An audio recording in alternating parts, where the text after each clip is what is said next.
In the quiet reaches of space, where the silence is not just an absence of sound, but a presence of something vast and incomprehensible, the universe guards its secrets. These secrets are not easily given, not without a price, and not without consequences. For millennia, civilizations have reached into the cosmos, seeking knowledge, power, and meaning.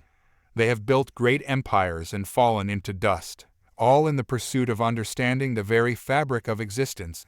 But there are some truths so profound, so dangerous, that they are buried deep within the stars themselves, hidden away where only the most determined or the most desperate might find them.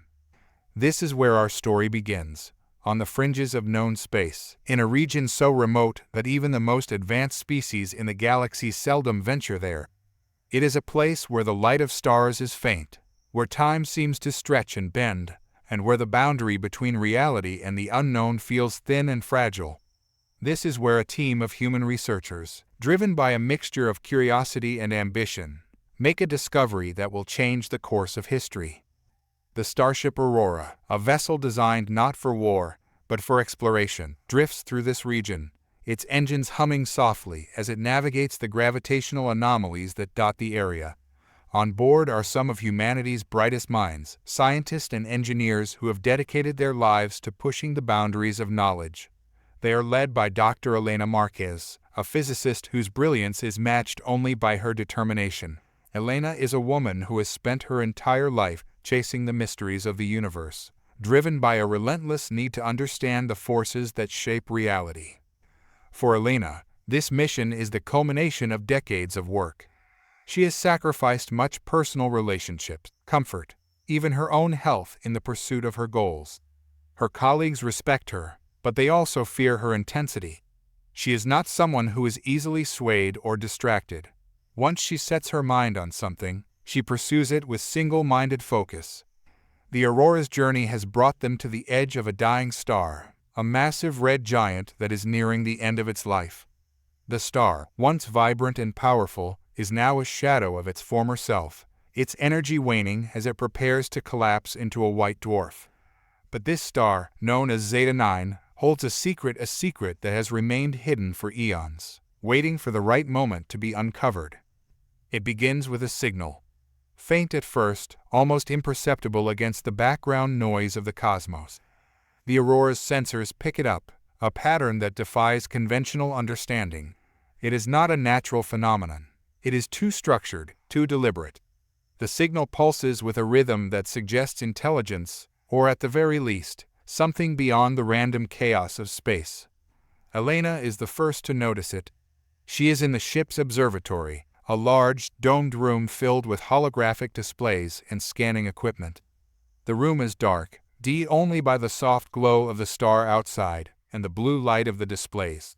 She stands in the center, her eyes fixed on the data streaming across the screens. Her mind races, processing the information, searching for patterns, connections, meaning. She calls in her team. Dr. Samuel Holt, the ship's chief engineer, a man whose practical mind balances Elena's more theoretical approach. Dr. Lin Cheng, a mathematician who has devoted his life to unraveling the mysteries of quantum mechanics. And Dr. Miriam Haynes, an expert in energy systems, whose work has revolutionized humanity's understanding of power generation. Together, they analyze the signal, dissecting it, probing it for answers. It is unlike anything they have ever encountered. The signal seems to originate from deep within the star, from a region that should be inaccessible, crushed under the immense pressure and heat of the stellar core. But there it is, undeniable and impossible to ignore. Could it be a naturally occurring phenomenon? Lin suggests, his voice tinged with uncertainty. He is a man of logic and reason, someone who prefers clear answers and well-defined boundaries. Elena shakes her head. No, this is something else, something artificial. The word hangs in the air, heavy with implications. Artificial? A creation, not a random occurrence. If it is artificial, then who or what created it, and why? We need to investigate further, Elena says, her mind already moving to the next step. We need to get closer. The decision is made quickly, without hesitation. The Aurora's crew is trained for this, prepared to face the unknown. The ship descends toward the star, its shields flaring as they encounter the increasing heat and radiation. The closer they get, the stronger the signal becomes, a steady pulse that seems to resonate with the very core of the star. As they approach, the star's surface begins to ripple and shift, as if something beneath it is stirring. The ship's sensors detect an anomaly, a disturbance in the star's magnetic field. It is as if the star is alive, reacting to their presence. "Bring us in closer," Elena orders, her eyes fixed on the data. The ship descends further, the pressure increasing as they breach the star's outer layers. The crew feels it, a subtle yet undeniable weight pressing down on them, the heat seeping through even the most advanced shielding. And then they see it. Beneath the surface of the star, embedded in the core, is a structure. It is massive, larger than any space station or ship ever built by human hands. The structure is a labyrinth of interconnected chambers and tunnels, glowing with an otherworldly light. It is ancient, older than the star itself, and yet it remains intact, unaffected by the unimaginable forces surrounding it. Elena's heart races. This is what they have been searching for, though none of them knew it until this moment. This is the discovery that will change everything. "What is it?" Samuel asks, his voice hushed. Elena doesn't answer immediately. She is too focused on the structure, on the possibilities it represents. "It's a gateway," she finally says, more to herself than to anyone else. "A gateway to power." The Aurora's crew begins the process of studying the structure. They send probes into the star, mapping the labyrinth, analyzing the energy signatures emanating from within. What they discover is beyond anything they could have imagined. The structure is not just a physical construct. It is a machine, a conduit for energy on a scale that defies comprehension. It taps into the very fabric of the universe, drawing power from the quantum fluctuations that underpin reality itself. This energy is unlike anything humanity has ever encountered, pure, raw, and almost limitless. Elena realizes the implications immediately. This energy, if harnessed, could revolutionize everything. It could power entire planets, propel ships faster than light, and even alter the very nature of space-time. But with this power comes danger. The energy is volatile, unstable, and if not controlled properly, it could destroy not just the user but entire star systems.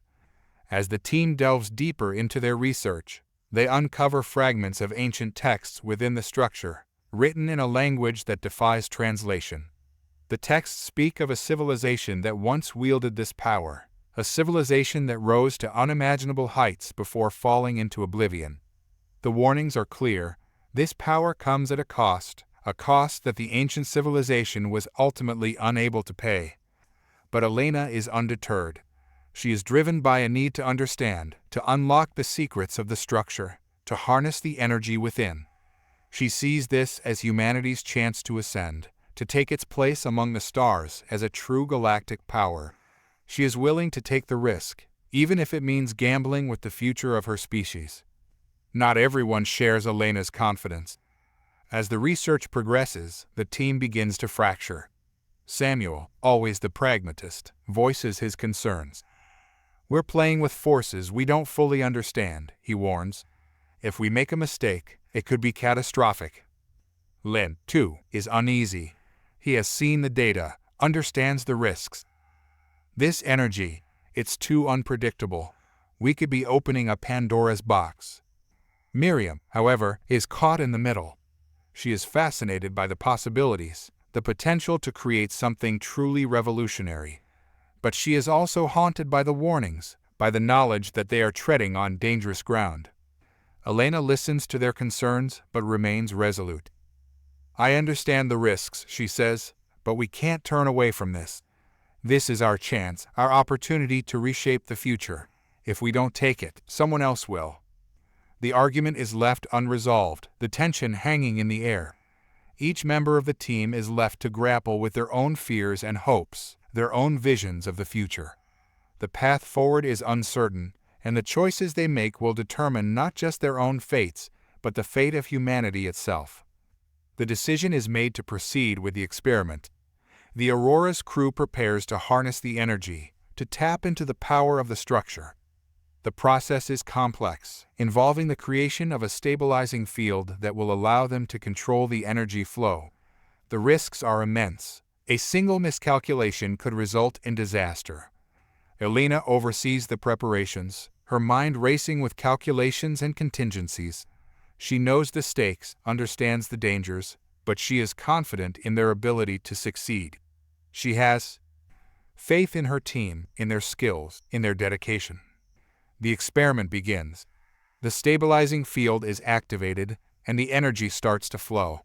At first, everything goes according to plan. The energy is contained, controlled, channeled into the ship's systems. The Aurora hums with power, its engines thrumming with a force unlike anything they have ever experienced. But then, something goes wrong. The energy begins to spike, its intensity increasing beyond what they had anticipated. The stabilizing field starts to falter, unable to contain the power.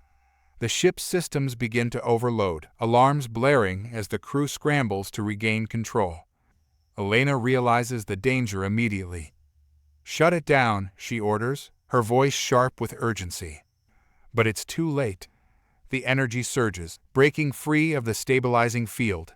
The ship is engulfed in light, a blinding, searing light that seems to pierce through reality itself. The crew is thrown into chaos, their instruments and systems failing as the energy tears through the ship. And then, just as suddenly as it began, it stops. The light fades, the energy dissipates, and the ship is left adrift, its systems crippled, its crew dazed and disoriented. In the aftermath of the experiment, the Aurora is left in a state of disrepair. The ship's systems are damaged, some beyond repair. The crew is shaken, their confidence shattered. The experiment, their great hope, has ended in failure, and they are left to pick up the pieces. Elena is devastated. She had believed so strongly in the potential of the structure, in the power it could bring. But now, she is faced with the reality that they have unleashed something they cannot control, something that could have destroyed them all. As they begin the process of repairing the ship, they are forced to confront the consequences of their actions. The energy they unleashed has had an effect on the star, destabilizing it further. The star, already on the brink of collapse, is now in a state of accelerated decay. The Aurora is running out of time. They must escape before the star goes supernova, but their ship is barely functional. The crew is divided. Some, like Samuel, believe they should cut their losses and leave, abandoning the structure and its dangerous secrets. Others, like Miriam, are still drawn to the potential of the energy, despite the risks. Elena is caught between these two extremes. She knows the dangers, but she also knows the potential. She is not willing to give up, not yet. There is still so much to learn, so much to discover, but she also knows that they cannot stay here, not with the star on the verge of destruction. In the end, a decision is made. They will gather what data they can, repair the ship as best as they are able, and leave the star before it collapses. But Elena is not content with this. She knows that this is not the end, that there is still more to uncover, more to understand. As they prepare to leave, Elena makes a vow to herself. She will return, one day, when she is better prepared, when she understands the energy and its dangers more fully. She will unlock the secrets of the structure, no matter the cost. The Aurora's departure is a somber one. The crew is silent, their minds heavy with the weight of their failure. The ship, barely functional, limps away from the star, its engines sputtering as they make their way back to known space. As they leave, the star begins to collapse, its energy spent, its light fading. The structure, still embedded in the core, remains, a silent sentinel guarding its secrets. It will wait, as it has waited for millennia, for the next to come, for the next to seek its power. And Elena, as she watches the star fade into the distance, knows that she will be that one. She will return, no matter the cost, no matter the danger. The secrets of the universe are within her grasp, and she will not let them slip away. As the Aurora drifts through space, the crew is left to reflect on what they have experienced. They have touched the edge of something vast, something beyond their understanding, and they have been burned by it. but they have also been changed by it, in ways they are only beginning to comprehend. Elena, in particular, is left to grapple with the implications of their discovery. She knows that they have only scratched the surface, that there is so much more to learn, so much more to understand. She is filled with a sense of both awe and dread, knowing that they have unleashed something that could either save humanity or destroy it. But she is not afraid. She is determined, more than ever, to continue her work, to push forward into the unknown, to unlock the secrets of the universe, no matter the cost. For she knows that this is not the end, but the beginning of a journey that will take her to the very edge of existence, to the heart of the cosmos, to the ultimate truth of reality itself. And she is ready for it. The lab was a stark contrast to the sleek, minimalist design of the Aurora. Hidden deep within the ship's lower decks, it was a world unto itself, a chaotic nexus of cutting-edge technology, half-disassembled machinery, and half-finished projects. Here, the air hummed with the low-frequency buzz of active equipment, and the walls were lined with consoles displaying incomprehensible streams of data. But today, all focus was on a single project, the weaponization of the energy they had harvested from the ancient structure. Elena stood at the head of the room, her eyes fixed on the shimmering, contained sphere of energy hovering in the center of the lab. The energy was unlike anything they had ever encountered, an ethereal, almost liquid-like substance that seemed to pulse with a life of its own. It was the culmination of years of research and months of intense, round-the-clock work. It was their greatest triumph and their greatest fear. "Are we sure about this?" Samuel's voice broke the silence, his tone heavy with doubt. He had been one of the leading engineers on the project, yet now he couldn't shake the feeling that they were treading on dangerous ground. Elena turned to face him, her expression unreadable. "We've come too far to stop now. We have to know what it can do." Samuel hesitated, glancing at the other members of the team. Some, like Miriam, were resolute, their eyes gleaming with determination and the promise of discovery. Others, however, shared his unease. The energy they had tapped into was powerful, unfathomably so, but there was a growing fear among the team that they were venturing into territory they were not meant to explore. "The military is counting on us," Elena continued, her voice steady. "They believe this could be the key to securing humanity's future, and if we don't do it, someone else will." "But at what cost?" Samuel muttered, his gaze fixed on the energy. "This isn't just another weapon, Elena. This is something else entirely. We don't understand it, not fully. What if we're unleashing something we can't control?" Elena's expression softened, but there was a steely resolve in her eyes. "That's why we're here, Samuel. To understand it, to control it. We can't afford to be afraid of our own potential. If we can harness this energy, we can protect humanity from any threat. That's the goal. That's always been the goal." But even as she spoke, a small voice in the back of her mind echoed Samuel's concerns. She had always been driven by the pursuit of knowledge, by the desire to push the boundaries of human understanding. But this was different. This was power in its purest form, and it was intoxicating. The other members of the team were silent, each lost in their own thoughts. They had all dedicated their lives to science, to the pursuit of knowledge. But now they were faced with the reality that their work could have devastating consequences.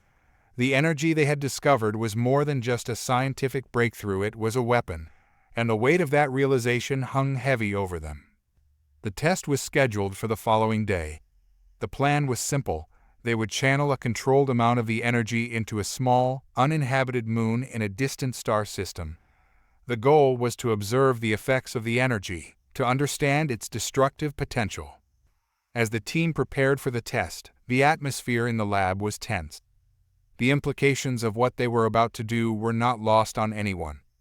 This was more than just a scientific experiment, it was a demonstration of power.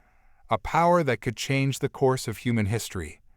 The Aurora positioned itself in orbit around the target moon, its weapon systems recalibrated to channel the energy they had harnessed. Elena and her team gathered in the control room, their eyes fixed on the holographic display that showed the moon in real time. "Initiating the energy transfer," Miriam announced, her voice steady despite the tension in the room. She tapped a series of commands into the console, and the ship's systems hummed to life. The energy began to flow, channeled through the ship's systems and focused into a single, concentrated beam. The beam lanced out from the aurora, striking the moon with pinpoint precision. At first, there was nothing. The moon's surface remained unchanged, the beam seemingly having no effect. But then, slowly, the ground began to shift. Cracks appeared, spreading out from the point of impact. The moon trembled, its surface fracturing and breaking apart. And then, without warning, it happened.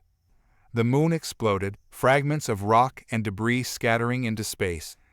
The shock wave rippled through the surrounding void, shaking the aurora and sending its crew stumbling. The force of the explosion was beyond anything they had anticipated. What had once been a solid, stable celestial body was now a cloud of dust and rubble, its remains drifting aimlessly through space. The control room was silent. The team watched in stunned disbelief as the moon disintegrated before their eyes. The power they had unleashed was beyond comprehension, raw, unbridled destruction on a scale they had never imagined. Elena felt a cold chill run down her spine. This was what they had created. This was the weapon they had unlocked.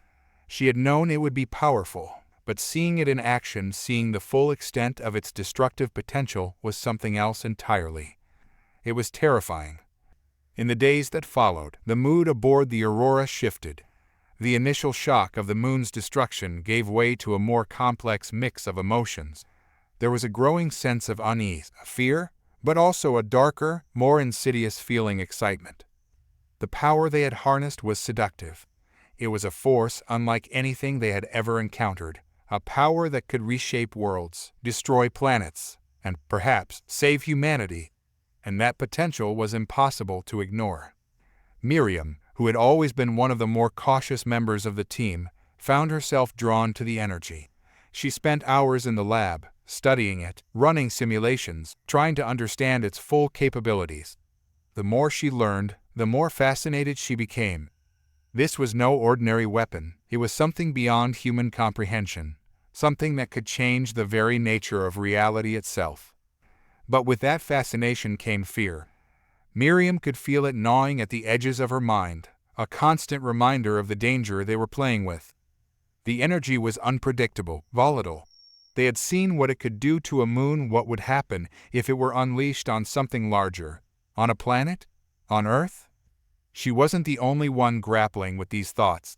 Samuel, too, was deeply troubled by the weapon they had created. He had always been a firm believer in the power of science to do good, to advance humanity. But this felt wrong. The destruction of the moon had been a stark reminder of the consequences of their actions. They had created something that could wipe out entire worlds, something that could be used to bring about the end of civilization as they knew it. Yet, even as he struggled with his conscience, Samuel couldn't deny the allure of the power they had unlocked. It was a double-edged sword, one that could either protect humanity or destroy it. And that uncertainty, that sense of playing with forces beyond their control, was what kept him awake at night. Elena, for her part, was torn. She had always been driven by the pursuit of knowledge, by the desire to push the boundaries of what was possible. And this was the ultimate achievement. The weapon they had created was a testament to human ingenuity, to the power of science. But it was also a weapon of unimaginable destruction, a tool that could bring about the end of everything they held dear. As the days passed, Elena found herself increasingly isolated, her thoughts consumed by the implications of their work. She knew that the military was eager to deploy the weapon, to use it as a deterrent, as a means of securing humanity's future. But she also knew that once the weapon was unleashed, there would be no going back. The power they had unlocked could not be contained, could not be controlled. And that terrified her. It was inevitable that news of the weapon would eventually leak. Despite the best efforts of the Aurora's crew to keep the project under wraps, whispers of its existence began to spread throughout the ship and beyond. The first signs were subtle, hushed conversations, nervous glances, a growing tension among the crew. But it wasn't long before the rumors began to spread beyond the confines of the ship. Soon, the whispers had reached the highest levels of the military, and the news of the weapon's existence began to circulate among the top brass. The reaction was immediate and polarized. On one side were those who saw the weapon as humanity's salvation. They believed that the power of the energy could be harnessed to protect Earth from any threat, to secure humanity's place in the galaxy. They saw the weapon as a deterrent, a means of ensuring peace through the threat of overwhelming force. But on the other side were those who feared the weapon. They saw it as a Pandora's box, a force that could not be controlled, that could bring about the end of civilization. They argued that the weapon was too dangerous, that the risks outweighed the potential benefits. They feared that once the weapon was unleashed, it would lead to an arms race, to a new era of destruction and chaos. The divide between these two factions grew rapidly, and soon. The military was embroiled in a heated debate over the future of the weapon. Some argued for its immediate deployment, for the establishment of a new order in the galaxy based on the power of the energy.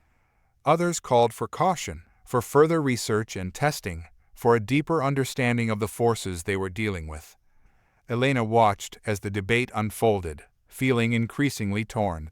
She understood the arguments on both sides, but she couldn't shake the feeling that they were playing with something they didn't fully understand.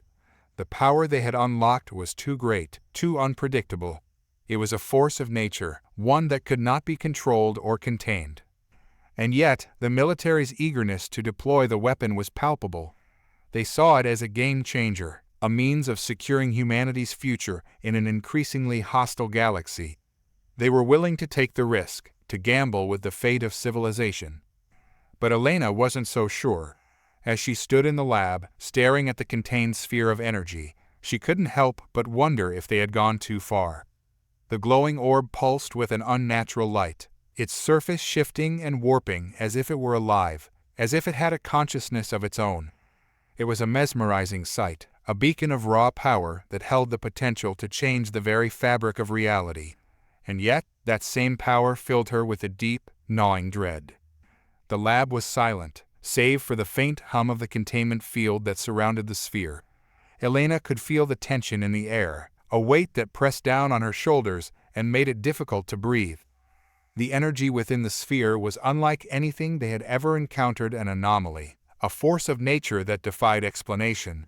It was as if they had captured a fragment of the universe's very essence, a piece of the cosmos that was never meant to be harnessed by human hands. Elena's thoughts drifted back to the first test. The memory was vivid, etched into her mind like a scar. The initial excitement, the rush of adrenaline as they prepared to unleash the energy on an uninhabited moon. It had been a calculated risk, one that they believed they could control. The moon had been chosen precisely because of its isolation, a barren rock far from any inhabited worlds. They had thought it was a safe choice, a way to measure the energy's potential without endangering lives. But when they activated the weapon, everything changed. The energy had burst forth with a violence that none of them had anticipated. It wasn't just an explosion. It was as if the fabric of space-time itself had been torn apart. The moon had been obliterated in an instant, reduced to fragments that scattered across the void. For a brief moment, it was as if the universe had recoiled in horror, the very stars themselves dimming in the wake of the cataclysm. The team had watched in stunned silence as the aftermath unfolded on their screens. The shockwaves rippled outward, distorting space and leaving a void where the moon had once been. The realization of what they had done hit them all at once, a mixture of awe and terror that left them speechless. In that moment, Elena had felt a profound sense of loss, as if they had destroyed something irreplaceable, something that could never be undone. The sheer scale of the destruction was beyond anything they had imagined. They had wielded a power that was not meant to be controlled, and in doing so, they had unleashed a force that was beyond their understanding. Now, as she stood in the lab, staring at the contained sphere of energy, that same feeling of dread washed over her. The energy had been contained, but for how long? It was a question that gnawed at her, one that she couldn't ignore. They had tapped into something ancient, something primal, and she couldn't shake the feeling that they were merely scratching the surface of its true potential. "Elena," a voice broke through her thoughts. It was Samuel, his voice low and filled with concern. He had been her closest colleague throughout the project, a fellow scientist who shared her passion for discovery. But now, even he seemed to be questioning the path they had taken. She turned to face him, and the look in his eyes confirmed what she already knew. He was just as conflicted as she was. "Do you think we've made a mistake?" he asked, his tone cautious. Elena hesitated before responding. The question was simple, but the answer was anything but. "I don't know," she finally admitted, her voice barely above a whisper. "We've achieved something incredible, something that could change everything. But I can't help but wonder if we've gone too far. This energy, it's not just a tool, it's something else, something we don't fully understand." Samuel nodded, his expression grim. "I've been thinking the same thing. The power we've unlocked, it's beyond anything we've ever encountered. It's not just a weapon, it's a force of nature, and forces like that, they're not meant to be controlled." The two of them stood in silence, the weight of their words hanging in the air. The energy sphere continued to pulse, its light casting eerie shadows on the walls of the lab. It was a reminder of the choice they had made, a choice that could not be undone. As the days passed, the tension aboard the Aurora only grew. The military's interest in the weapon was becoming more aggressive, their demands more urgent. They saw the energy as a game changer, a way to secure humanity's place in the galaxy. But with each passing day, the divide between the scientists and the military grew wider. Elena found herself caught in the middle, torn between her duty as a scientist and her growing fear of what they had unleashed. She knew that the energy had the potential to reshape the galaxy, to end wars and bring peace, or to destroy everything in its path. But the military's eagerness to deploy the weapon left her with a sense of impending doom. It was during one of the many late-night meetings that the debate reached its breaking point. The conference room was filled with tension, the air thick with the scent of stale coffee and anxiety. Elena sat at the table, flanked by her fellow scientists, while the military officers occupied the opposite side. The divide was clear, both physically and ideologically. "Commander Blake," one of the senior scientists began, his voice measured and calm, "we need more time to study the energy. The first test was, well, it was unprecedented. We can't rush into deploying this weapon without fully understanding its implications." Commander Blake, a stern man with a reputation for being unyielding, leaned forward. His gaze was steely, his expression unreadable. "We don't have time," he countered. "The galaxy is on the brink of war. The other empires are arming themselves, preparing for conflict. If we don't act now, we'll be left behind." "But this isn't just another weapon," Samuel interjected, his tone urgent. "This is something different. We're not just dealing with energy, we're dealing with a fundamental force of the universe. If we rush this, we could be unleashing something we can't control." Blake's eyes narrowed. "And if we don't act, we could lose everything. We have a responsibility to protect humanity, to ensure our survival. This weapon gives us the upper hand. We can't afford to hesitate." The room fell silent, the weight of the decision pressing down on everyone present. Elena could feel the tension building, the clash of ideologies reaching a boiling point. The scientists wanted caution, careful study, and understanding. The military wanted action, decisive and immediate. "Elena," Blake's voice cut through the silence, "you're one of the lead scientists on this project. What do you think?" All eyes turned to her, the weight of their expectations bearing down on her shoulders. She could feel her heart pounding in her chest, the enormity of the decision before her. She took a deep breath, her mind racing. On one hand, she understood the military's perspective. The galaxy was a dangerous place, filled with empires and civilizations that would stop at nothing to secure their own power. The energy weapon could tip the scales in humanity's favor, could secure their place in the cosmos. But on the other hand, the fear that had been growing inside her since the first test was impossible to ignore. The energy they had harnessed was unpredictable, uncontrollable. It was a force that defied explanation, and the consequences of deploying it were unknown. "I think," she began, choosing her words carefully, "I think we need to proceed with caution. The power we've unlocked is immense, but it's also dangerous. We don't fully understand what we're dealing with. If we deploy this weapon without fully understanding its capabilities, we could be putting humanity at risk." Blake's expression hardened. "And if we don't deploy it, we could be dooming humanity to extinction. We don't have the luxury of time, Doctor. The galaxy is a hostile place, and we need every advantage we can get." Elena felt a surge of frustration. "This isn't just about time. It's about responsibility. We're dealing with something that could reshape the galaxy. We can't rush into this without understanding the consequences." The room was silent for a long moment, the tension thick enough to cut with a knife. Blake's gaze bore into Elena, a mixture of frustration and determination in his eyes. Finally, he spoke, his voice low and firm. "I understand your concerns, Doctor, but we're at a crossroads. The galaxy is changing, and we need to be prepared. We'll continue with our research, but we can't afford to delay. The energy weapon is our best hope for securing humanity's future. We need to be ready to deploy it, and soon." Elena knew that the debate was far from over, but Blake's words had made one thing clear: the military's patience was wearing thin. They were ready to take action, regardless of the risks. The thought filled her with a sense of foreboding, a fear that they were standing on the edge of a precipice, about to take a step they could never undo. The following weeks were a blur of activity. The research team worked tirelessly to study the energy, to unlock its secrets and understand its true potential. But the more they learned, the more questions arose. The energy was a paradox, a force that defied the laws of physics, a power that seemed to have a will of its own.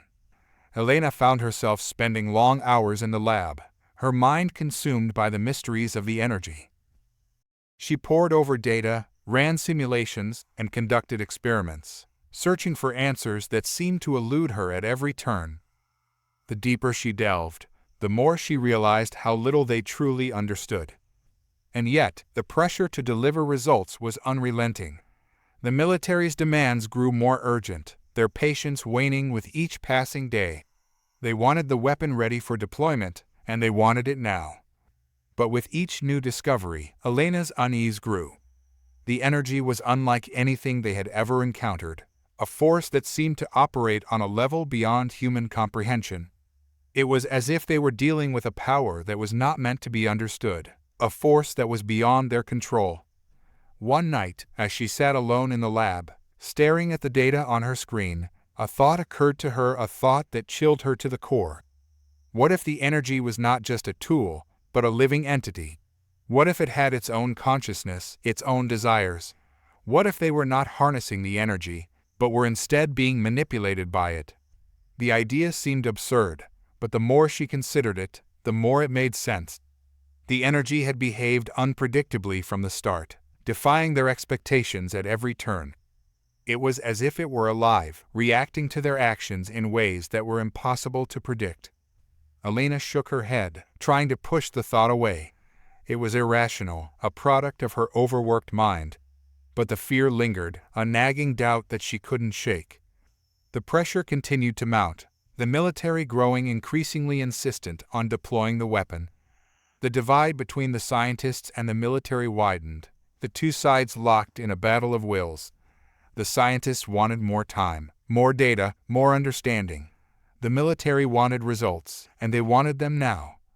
The tension reached its peak when news of the weapon leaked to the wider military circles.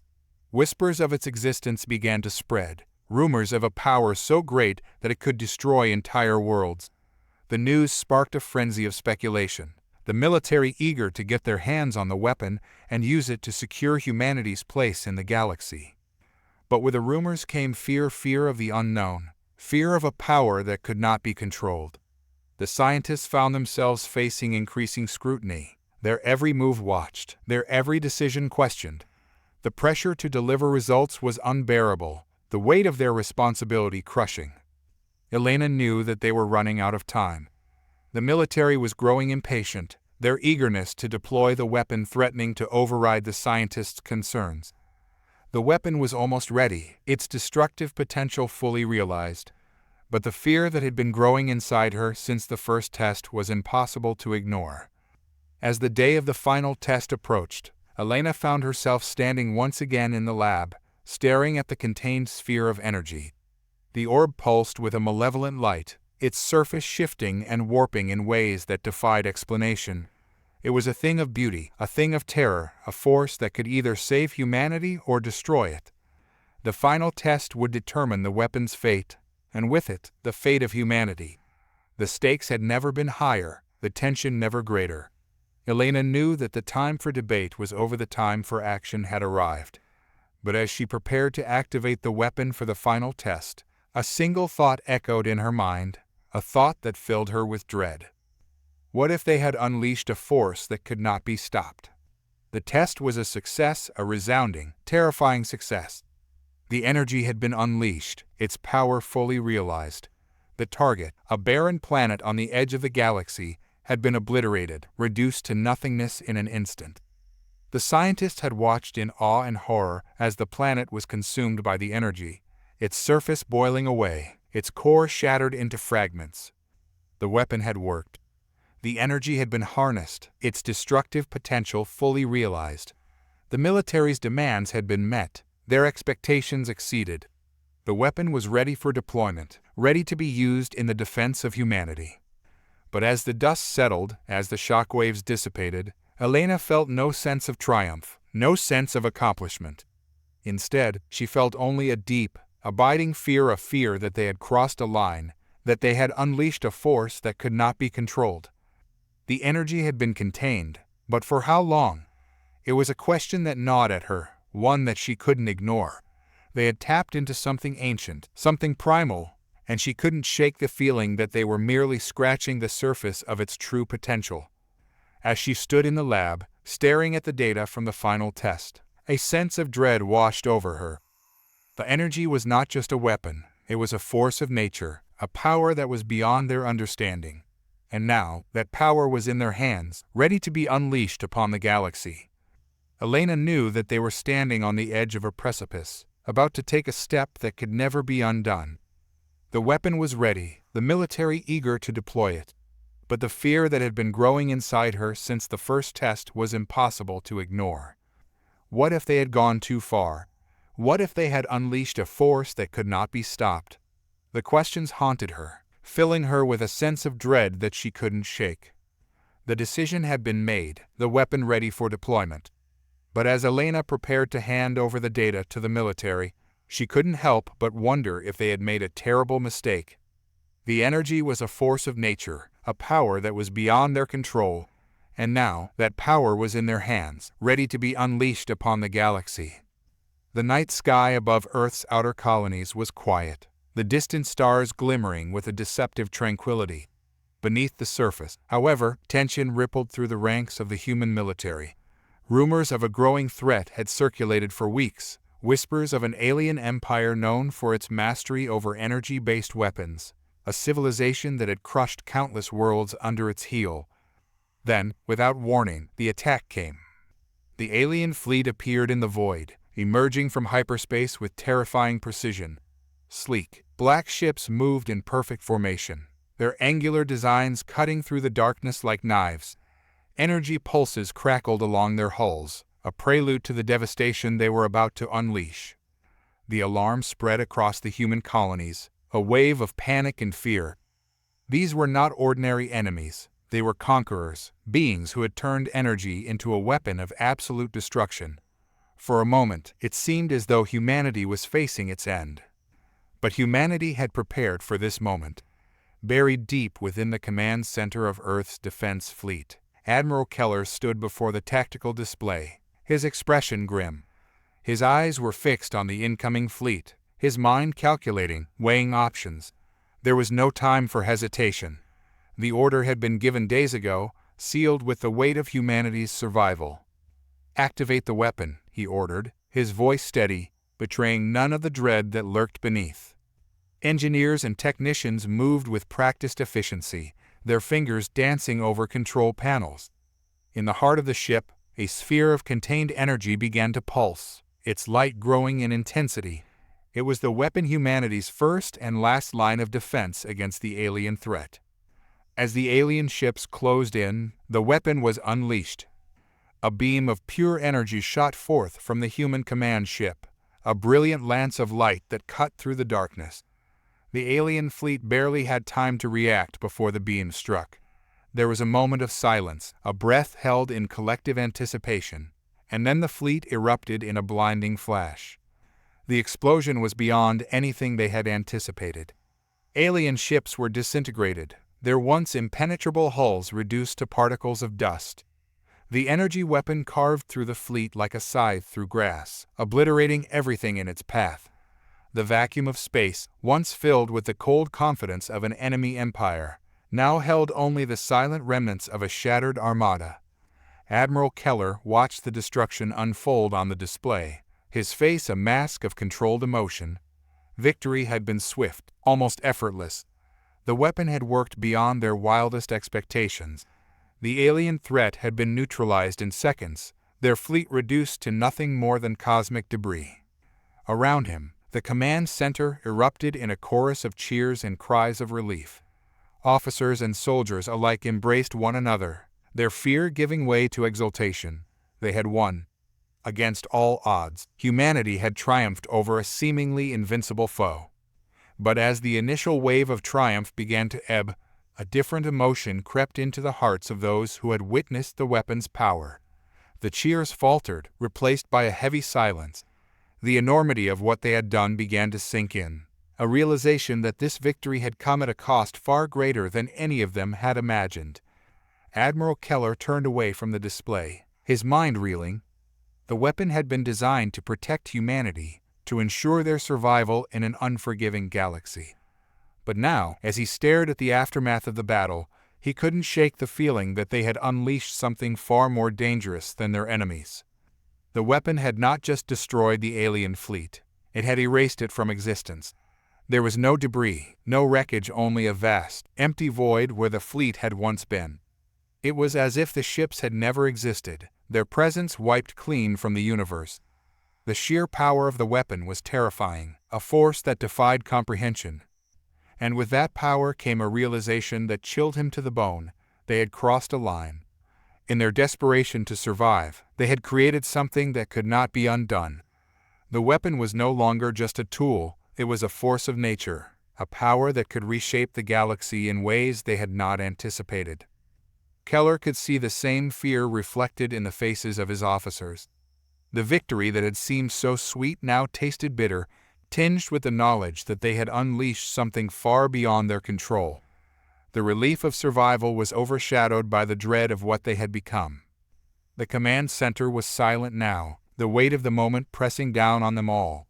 Keller's eyes flicked to the tactical display, where the energy weapon's power had been logged, analyzed, and stored. The data showed success, absolute, total success, but the Admiral felt no satisfaction. In that silence, the reality of their situation began to take hold.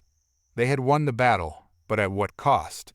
The weapon, designed to be their savior, now felt like a curse, a burden they would have to carry forever.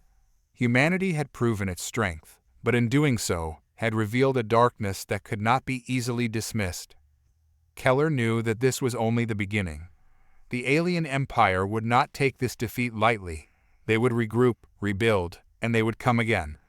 But now, humanity had a weapon that could obliterate worlds, annihilate fleets, and leave nothing behind.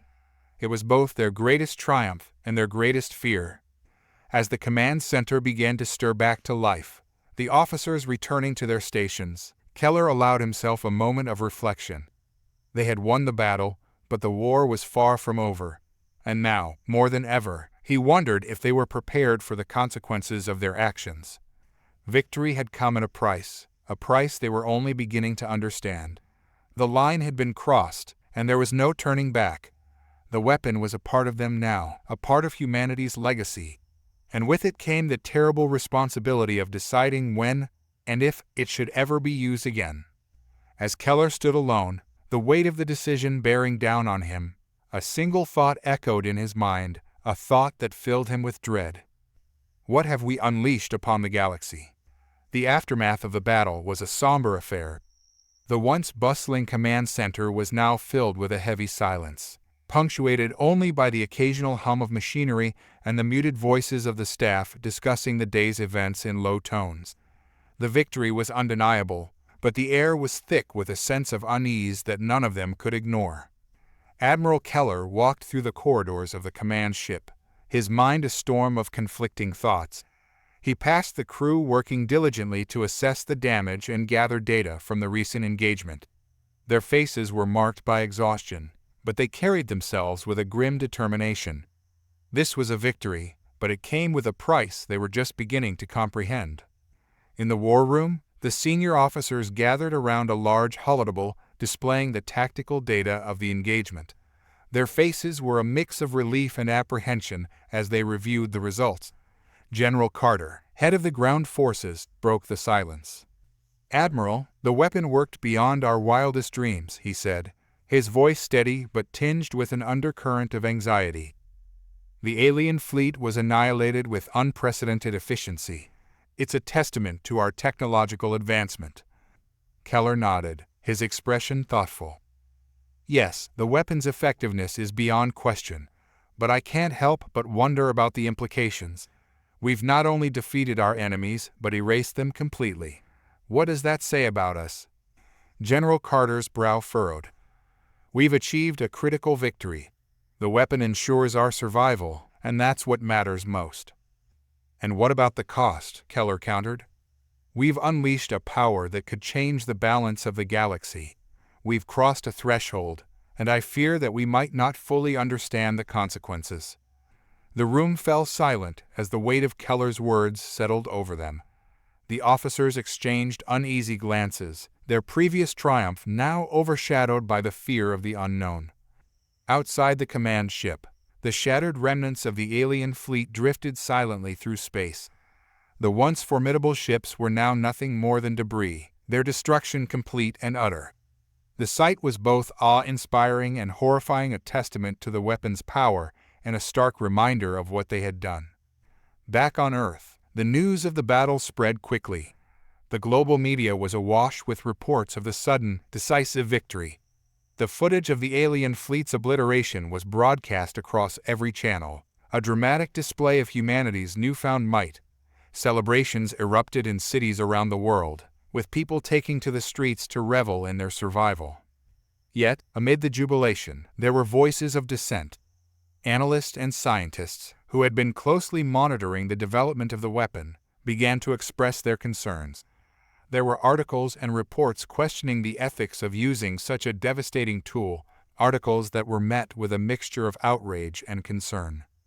In the quiet of her laboratory, Dr. Elena Marquez was buried in her work, the events of the previous day weighing heavily on her mind. The data from the test was spread out before her, but her focus was elsewhere. The weapon's power was undeniable, but the implications of its use were troubling. She had always believed in the promise of scientific advancement, the idea that technology could be a force for good. But now, as she reviewed the data, she couldn't escape the feeling that they had tapped into something far darker than they had anticipated. The energy they had harnessed was not merely a tool, it was a force that could reshape the very fabric of the universe. Elena's thoughts were interrupted by a knock on the door. She looked up to see a figure standing in the doorway, Admiral Keller. His presence was unexpected, and the weariness in his eyes was evident. "Dr. Torres," he said, his voice carrying a weight of its own. "I need to discuss something with you." Elena nodded, setting aside the data. "Of course, Admiral. What's on your mind?" Keller entered the room and took a seat opposite her. "I've been reflecting on the events of the past few days. The weapon, its power, its implications. I'm struggling with the direction we're heading. You were there for the development. What are your thoughts?" Elena hesitated, choosing her words carefully. "The weapon is a marvel of engineering, no doubt. Its ability to neutralize an entire fleet with such precision is extraordinary. But we must consider the long-term consequences. We've tapped into a power that defies our understanding. What if it could be used against us? What if other civilizations develop similar technologies?" Keller's expression grew grim. "I share your concerns. The weapon has given us an edge, but at what cost? We've set a precedent. one that could lead to a new arms race, a galaxy where the balance of power is dictated by those who can wield the most destructive force. Elena nodded in agreement. We need to consider the ethical implications of our actions. We've created a tool of unimaginable destruction. It's our responsibility to ensure it doesn't become a weapon of oppression or a means to escalate conflicts. Keller sighed, leaning back in his chair. I've been tasked with making decisions that affect the survival of humanity. But now, I find myself questioning if our actions are leading us down a path of self-destruction. The weapon has given us victory, but it has also exposed us to risks we may not fully comprehend. As they spoke, the implications of their creation loomed large. The weapon had proven its worth in battle, but it had also revealed the fragility of their position. They had ventured into uncharted territory, and the potential consequences were both exciting and terrifying. Elena and Keller both knew that the weapon's deployment would have far-reaching effects. The alien empire had been defeated, but the galaxy was still a vast and dangerous place. The weapon's power was a double-edged sword, offering protection, but also raising questions about the ethics of wielding such force. As the conversation drew to a close, Keller stood, his expression one of resolve. We must proceed with caution. The weapon is a powerful tool, but it must be used responsibly. We cannot let it become a catalyst for further conflict. Elena agreed. We need to ensure that our actions do not lead to unintended consequences. The weapon must be a last resort, not a first choice. In the wake of their stunning victory, Earth's outer colonies began the painstaking process of recovery.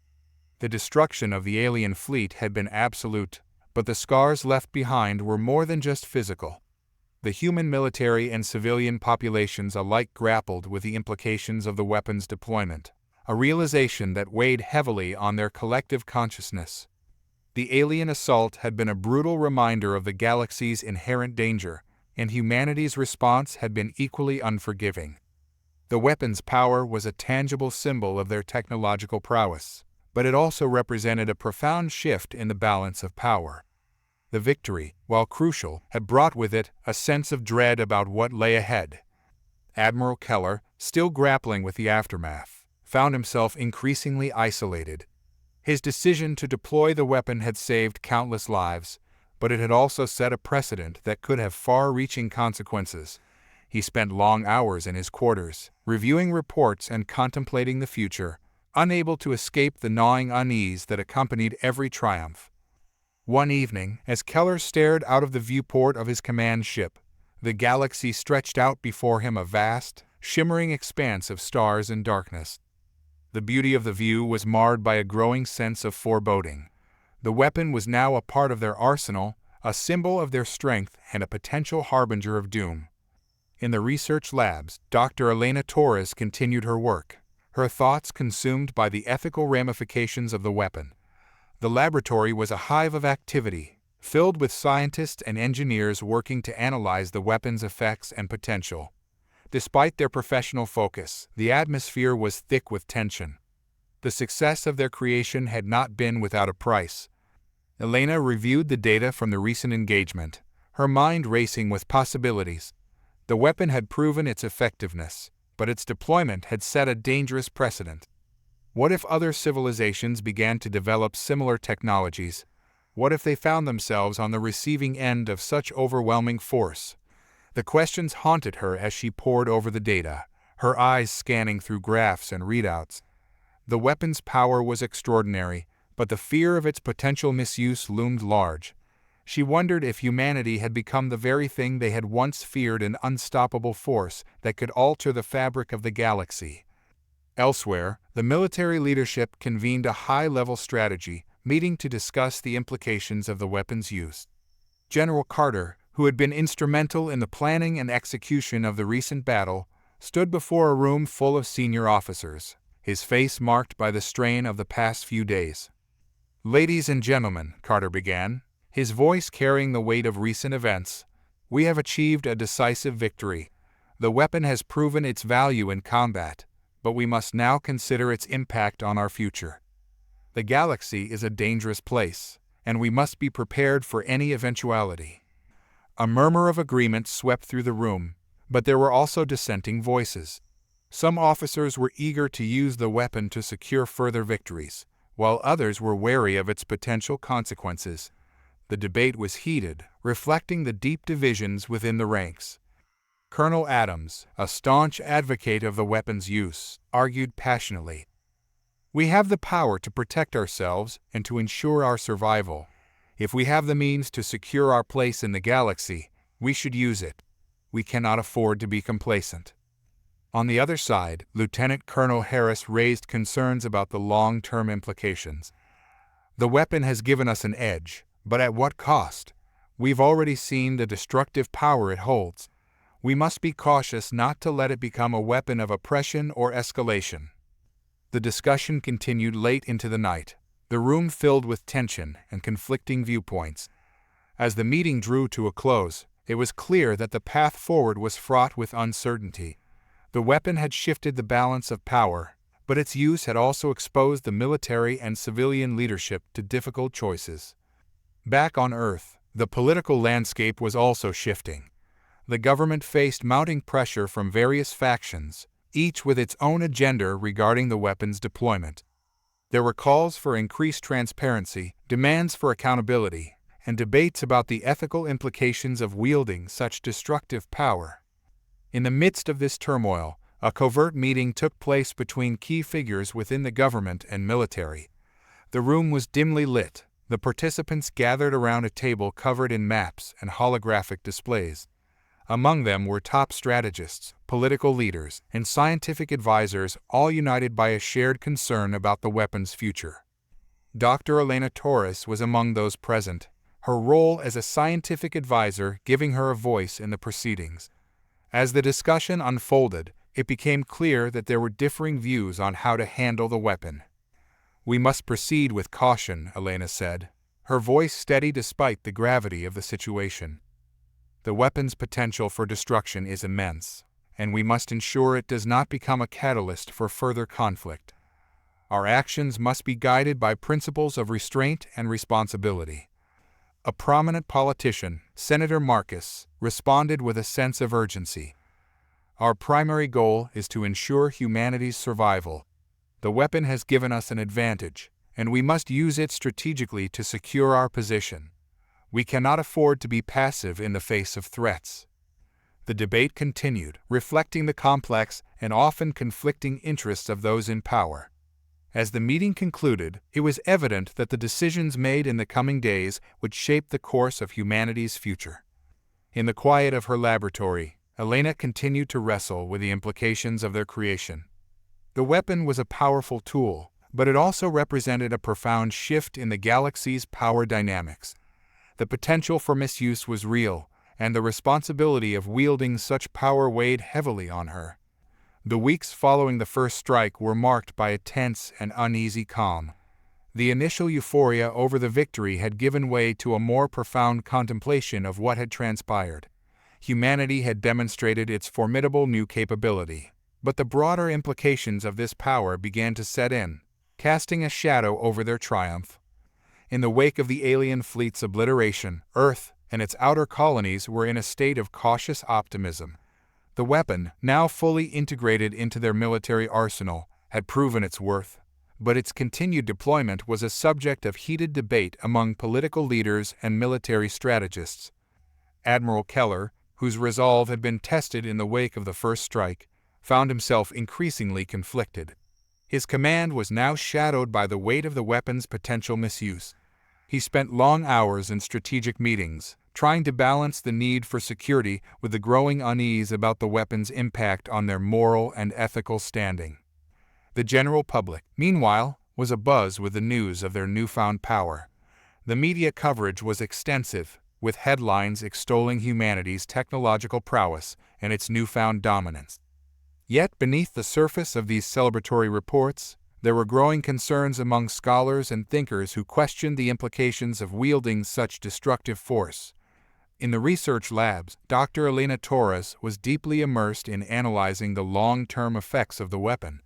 Her team was conducting simulations and experiments, trying to understand the full extent of its impact. The data was compelling, but it also revealed unsettling truths about the weapon's capabilities. Elena had gathered her team for a briefing, their faces reflecting the fatigue and anxiety of their recent work. The room was dimly lit, with holographic projections casting eerie shadows on the walls. "Ladies and gentlemen," Elena began, her voice steady despite her inner turmoil, "we have gathered to review the results of our latest simulations. The weapon's power is unprecedented, but we must also consider its potential for collateral damage. We've seen the immediate effects, but we need to understand the long-term consequences." Her chief engineer, Dr. Marcus Lee, spoke up. "The simulations indicate that the weapon's energy release has a far-reaching impact. It's not just the immediate destruction that's concerning. There are residual effects on nearby celestial bodies and potentially even on space-time itself." Elena nodded. "Precisely. We're observing anomalies in the space-time continuum in the vicinity of the weapon's use. These anomalies are not well understood, but they could have profound implications for both space navigation and the stability of local star systems." As the team discussed the implications of their findings, Elena's thoughts drifted to the broader impact of their work. The weapon's destructive potential was clear, but its influence extended beyond mere destruction. It was altering the fabric of space itself, a consequence that could have far-reaching effects on the galaxy. Meanwhile, on Earth's political stage, the debate over the weapon's use reached a critical juncture. The recent victory had solidified the weapon's role as a key element of humanity's defense strategy, but it had also sparked fierce opposition from various quarters. Critics argued that the weapon's deployment was a dangerous escalation, one that could provoke further conflict and undermine efforts for diplomatic resolution. Senator Marcus, a key figure in the debate, found himself at the center of the controversy. He had been a vocal advocate for the weapon, championing its use as a means of securing humanity's future. But now, he faced increasing pressure from constituents and political opponents who questioned the wisdom of their current path. At a press conference, Senator Marcus addressed the growing concerns. "The weapon has proven its effectiveness in defending our colonies. However, we must be vigilant in our approach. We must use this power responsibly and ensure that it does not become a tool of aggression. Our goal is to protect humanity, not to provoke unnecessary conflict." His comments were met with mixed reactions. Supporters applauded his stance, while critics argued that the weapon was an affront to diplomatic efforts and a potential catalyst for an arms race. In the command center, Admiral Keller convened a meeting with key military and political leaders to discuss the way forward. The room was filled with a tense energy, reflecting the gravity of the discussions. "Admiral, the weapon has achieved its intended purpose," General Carter began, his tone measured. "But we need to consider the broader implications. The galaxy is a complex and interconnected place. We must be cautious about how we wield this power." Keller nodded, his expression serious. "I agree. We've achieved a significant victory, but it's important to recognize the potential consequences. The weapon's deployment has altered the balance of power, and we must ensure that it does not lead to further escalation." As the meeting progressed, the leaders discussed various strategies for managing the weapon's use. There were proposals for increased transparency, diplomatic outreach, and efforts to engage with other civilizations to prevent misunderstandings and mitigate potential conflicts. Back in her laboratory, Dr. Elena Torres continued to grapple with the implications of their creation. Her team's findings had revealed troubling aspects of the weapon's effects, and she was determined to address these concerns. In a private meeting with Admiral Keller, Elena shared her latest insights. "Admiral, the weapon's impact on space-time is more pronounced than we initially anticipated. We're seeing disruptions that could affect not only our own operations, but also those of other civilizations. We need to consider the broader implications of our actions." Keller listened intently, his face reflecting the gravity of the situation. "We must take these findings seriously. The weapon's power is extraordinary, but we must ensure that it does not lead to unintended consequences.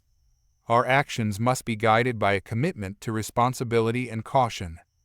The silence that followed the unprecedented use of the energy weapon was anything but peaceful. The outer colonies, still reeling from the recent conflict, struggled to rebuild amidst the lingering shadows of their victory. The destructive power of the weapon had given humanity an edge, but it had also left a deep, unsettling mark on their collective psyche. In the weeks following the attack, Earth's political and military leaders faced mounting pressure to address the ethical and strategic ramifications of their new asset.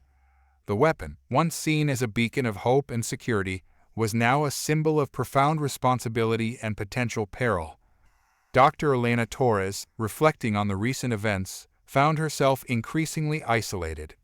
The weapon's deployment had been a decisive moment, but it had come at a cost that was becoming more apparent with each passing day.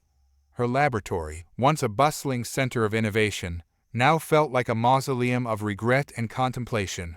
The walls, lined with data and projections, seemed to close in on her as she delved into the aftermath of their creation. The weapon had indeed achieved its intended purpose, but the ramifications were more complex than anyone had anticipated. Elena was grappling with the realization that their creation had not only altered the fabric of space, but had also left an indelible mark on the galaxy's balance of power. Meanwhile, on the diplomatic front, tensions were escalating. The alien civilizations that had observed the recent conflict were now reacting to humanity's newfound power. The weapon had shifted the galaxy's power dynamics, and the reaction from other species was one of cautious hostility and strategic recalibration. Ambassador Rowan, tasked with managing the delicate diplomatic situation, found herself at the center of a maelstrom of negotiations and threats.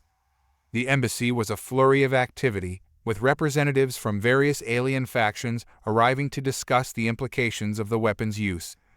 The atmosphere was tense, filled with the hum of discontent and the murmur of strained negotiations. Ambassador Rowan, a representative from the Zalorian Federation, said, his voice cold and measured, "The recent demonstration of your species' capabilities has not gone unnoticed. The balance of power has shifted dramatically, and we must address the potential consequences." Rowan met the representative's gaze, her face a mask of calm.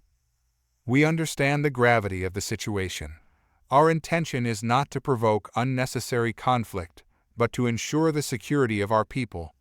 We are committed to finding a way to coexist peacefully." The negotiations were fraught with difficulty.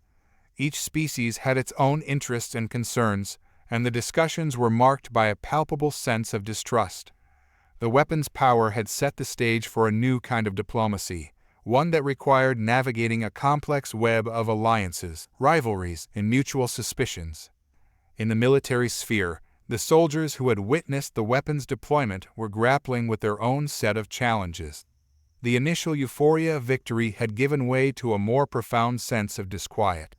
The weapon had proven effective, but its use had left scars on those who had operated it. Sergeant Jake Thompson, a veteran of the recent battle, found himself struggling with the psychological toll of the weapon's use.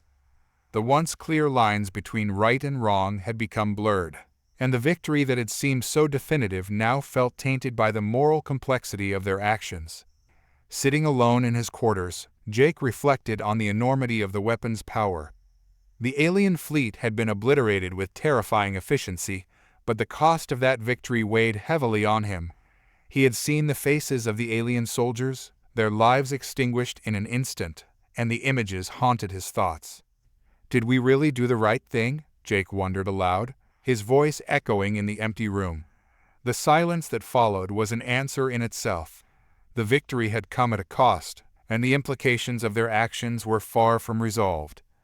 Back in the research labs, Elena and her team continued to analyze the weapon's effects. The data they were gathering painted a picture of a technology that was as dangerous as it was powerful. The weapon's ability to disrupt space-time had unexpected consequences, and the team was working tirelessly to understand its full range of effects. Dr. Marcus Lee, Elena's chief engineer, shared her concerns. "The weapon's impact on space-time is more pronounced than we anticipated. We're seeing distortions that could affect both our operations and those of other civilizations. We need to address these issues before they become unmanageable." Elena nodded, her expression grim. The weapon's potential for disruption extends beyond our immediate concerns. We need to consider the broader implications and work on mitigating any negative effects. The team's work was marked by a sense of urgency and anxiety. The weapon's power had already demonstrated its potential for destruction, but its long-term impact on the galaxy's stability was a pressing concern. The scientists were acutely aware of their responsibility and the need to act cautiously. The Hall of Celestial Concord buzzed with a level of tension unseen in generations. The air felt thick, heavy with anxiety, as if the walls themselves were absorbing the collective fear and uncertainty radiating from the gathered representatives. The grand chamber, carved from a single piece of the rare luminite crystal, was designed to be a place of serene deliberation, its domed ceiling reflecting the vastness of the cosmos. Today, however, it echoed with voices that trembled with a mixture of outrage and dread. Ambassador Vorin of the Zolorian Dominion stood tall among the assembled beings. His crystalline body refracted the chamber's soft light into a shimmering cascade of colors, creating an almost hypnotic aura around him. Yet, there was nothing calming about his presence today. His many-faceted eyes glinted like shards of ice, reflecting a cold, unyielding resolve. Vorin's thoughts churned as he took in the atmosphere of the hall. He could feel the fear emanating from the others. The humans had been an unknown, an unpredictable anomaly, but now they were a clear threat. He had long advocated for caution regarding humanity, viewing them as a curious species with potential rather than as conquerors. Yet, their recent actions had shattered any illusions of restraint. "We have all seen what the humans are capable of now," Vorin's voice rang out, amplified by the chamber's acoustics. Each word was deliberate, echoing his deep-seated concern and veiled anger. "Their weapon does not merely destroy, it tears the very fabric of reality apart. We must not allow such power to proliferate unchecked." As he spoke, he searched the faces of the other delegates. The Rylithians, with their elongated forms and luminescent skins, twitched nervously. The normally stoic Eslarn, a race known for their warlike demeanor, looked uneasy for the first time in centuries. Vorin knew that if even the Eslarn felt fear, the situation had truly spiraled beyond control. His crystalline hands clenched behind his back, betraying his own apprehension. For Vorin, this moment felt like standing on the edge of a precipice, knowing a single step could plunge them all into chaos.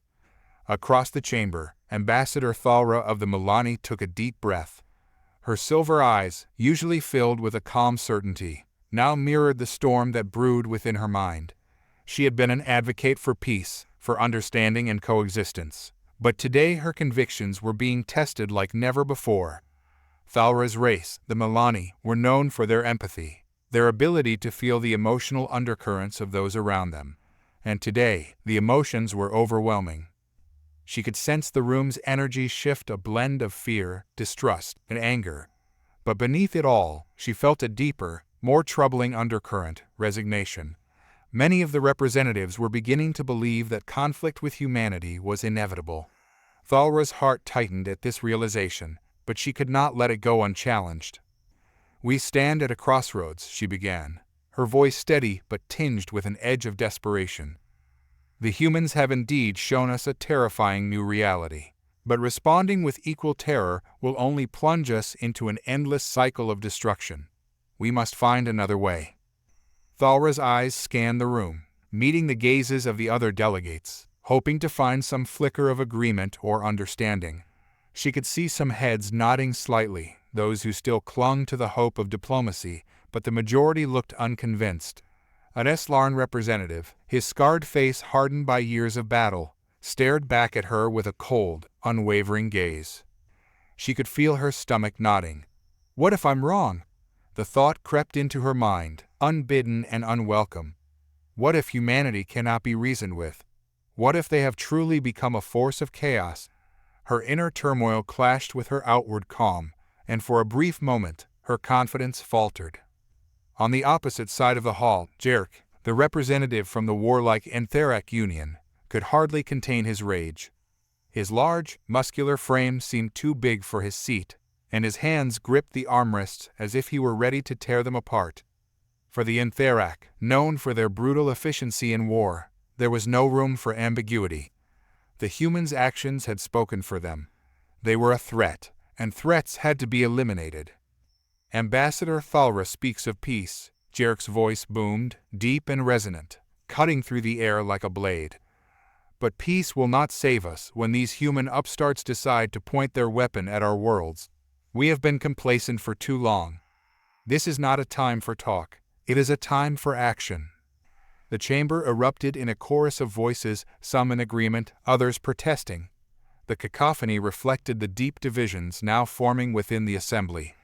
Thalra felt a pang of despair. The seeds of conflict had already been sown, and she feared that no amount of reasoning could root them out. She could sense that this wasn't just about humanity's weapon. It was about what it represented, a shift in the balance of power that few were willing to accept. As the debates raged on, an underlying dread settled into the hearts of all present. For centuries, the Pan-Galactic Assembly had managed to maintain a fragile peace, balancing the interests of various species and factions. But today, as the specter of humanity's new weapon loomed over them all, that balance felt more precarious than ever. A silent, collective thought seemed to bind the delegates together, a realization that filled them with cold, creeping fear. Perhaps the galaxy was never meant to hold such power. Perhaps they had already lost control. The hall quieted, but the silence was filled with the weight of what was to come. Each representative, in their own way, grappled with the implications, knowing that this moment could be the tipping point toward a conflict that would engulf them all. The debates would continue, but in their hearts, many knew. The galaxy had changed, and there was no turning back. The gravity of the situation was not lost on Earth. The echoes of the galactic response had reached human ears through intercepted communications, frantic whispers from their few allies, and a sudden, chilling silence from certain alien factions. On the surface, humanity remained confident, but behind closed doors, in the deepest bunkers and most secure war rooms, the leaders of Earth grappled with the new reality they had created. The War Council chamber, buried miles beneath the surface of the Pacific Ocean in a colossal, state-of-the-art subterranean complex, was abuzz with activity. The room was dimly lit, the glow from an immense circular holographic table casting shadows on the faces of the gathered military and political leaders. The display showed a map of the galaxy, filled with shifting lines and symbols indicating troop movements, allied positions, and more worryingly those of hostile entities. Admiral Elena Sorokin, a seasoned veteran with sharp eyes that missed nothing, stood at the head of the table. Her presence commanded attention. She was a woman forged in battle, her reputation for decisive action known throughout the Terran Defense Fleet. She scanned the faces of the gathered officials, generals, admirals, scientists, and the President herself. Each wore a different expression. Some showed grim determination, others deep concern. "We've received intelligence suggesting that several factions within the Pan-Galactic Assembly are considering an immediate retaliatory strike," Sorokin began, her voice steady but laced with urgency. "The Antherac Union and Zalorian Dominion, in particular, are mobilizing their fleets. They see us as a destabilizing force, a rogue element with the capability to annihilate entire worlds." She paused, letting the weight of her words sink in. President Arthur Cavendish, sitting at the far end of the table, leaned forward, his brow furrowed. He had aged rapidly in the last few months, the toll of his office now showing in the lines on his face and the gray in his hair. His mind was a whirlwind of thoughts, calculations of risk, the burden of leadership, and the moral implications of their actions. "Admiral," Cavendish said slowly, choosing his words with care, "what do our analysts suggest? Are these factions truly willing to risk open war over our actions, or is this merely posturing?" Sorokin's jaw tightened. "The analysts believe it's more than posturing. The destruction of that alien fleet with our new weapon has sent shockwaves throughout the galaxy. We've crossed a line, and they fear we've changed the game. Some see us as heroes who have stood up to the tyrants of the galaxy, but others view us as a threat that must be neutralized quickly." At the edge of the table, Dr. Rajiv Malhotra, The lead scientist, who had been instrumental in the development of the energy weapon, shifted uncomfortably in his seat. His eyes were tired, dark circles underlining the sleepless nights he had spent contemplating the consequences of his work. His mind was a cauldron of conflicting emotions, pride in the technological marvel they had achieved, but also a gnawing sense of dread. What have we unleashed? The question plagued him daily. Admiral Sorokin, Dr. Malhotra spoke up, his voice tinged with both hesitation and a desperate need to be heard. I believe we need to consider the broader implications of what we've done. Yes, we have a weapon that no other civilization can counter, but we've also unleashed a new kind of fear. The fear of annihilation on a scale that no one, not even the most aggressive species, has truly faced before. This fear might push them to actions that defy rational strategy. Eyes turned to him, some skeptical, some understanding.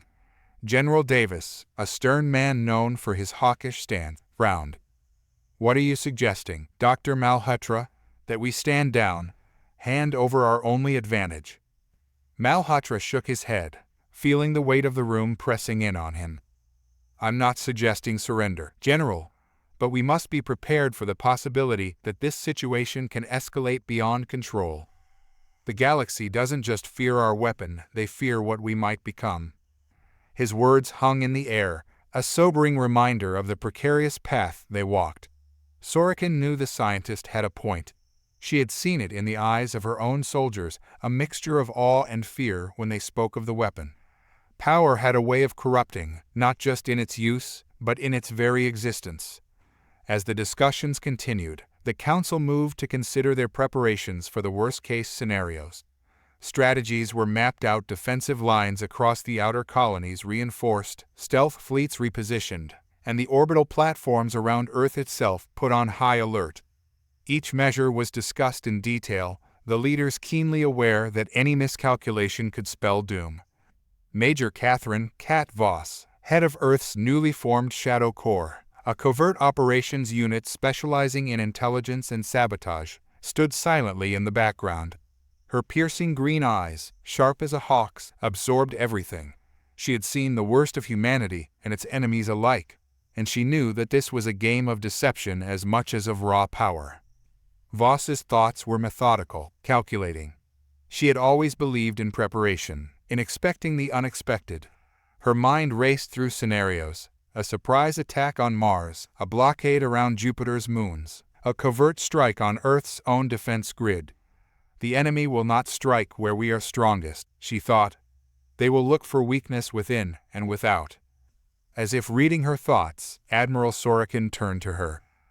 Major Voss, I want your teams to be ready for anything. We may have the ultimate weapon, but that makes us a target in ways we haven't fully understood yet. We'll need intelligence real-time, accurate and deep. Voss nodded, her face a mask of grim determination. Consider it done, Admiral. My people will be in place. As the meeting adjourned, President Cavendish lingered in his seat, staring into the holographic map that still hung in the air, now displaying Earth and its surrounding territories. He felt the weight of every decision made today pressing down on him like a physical force. His thoughts drifted to his family, his wife, his children. They were safe in a hidden facility, but for how long? He understood what power could do to a civilization, what fear could drive species to become. Have we truly done the right thing?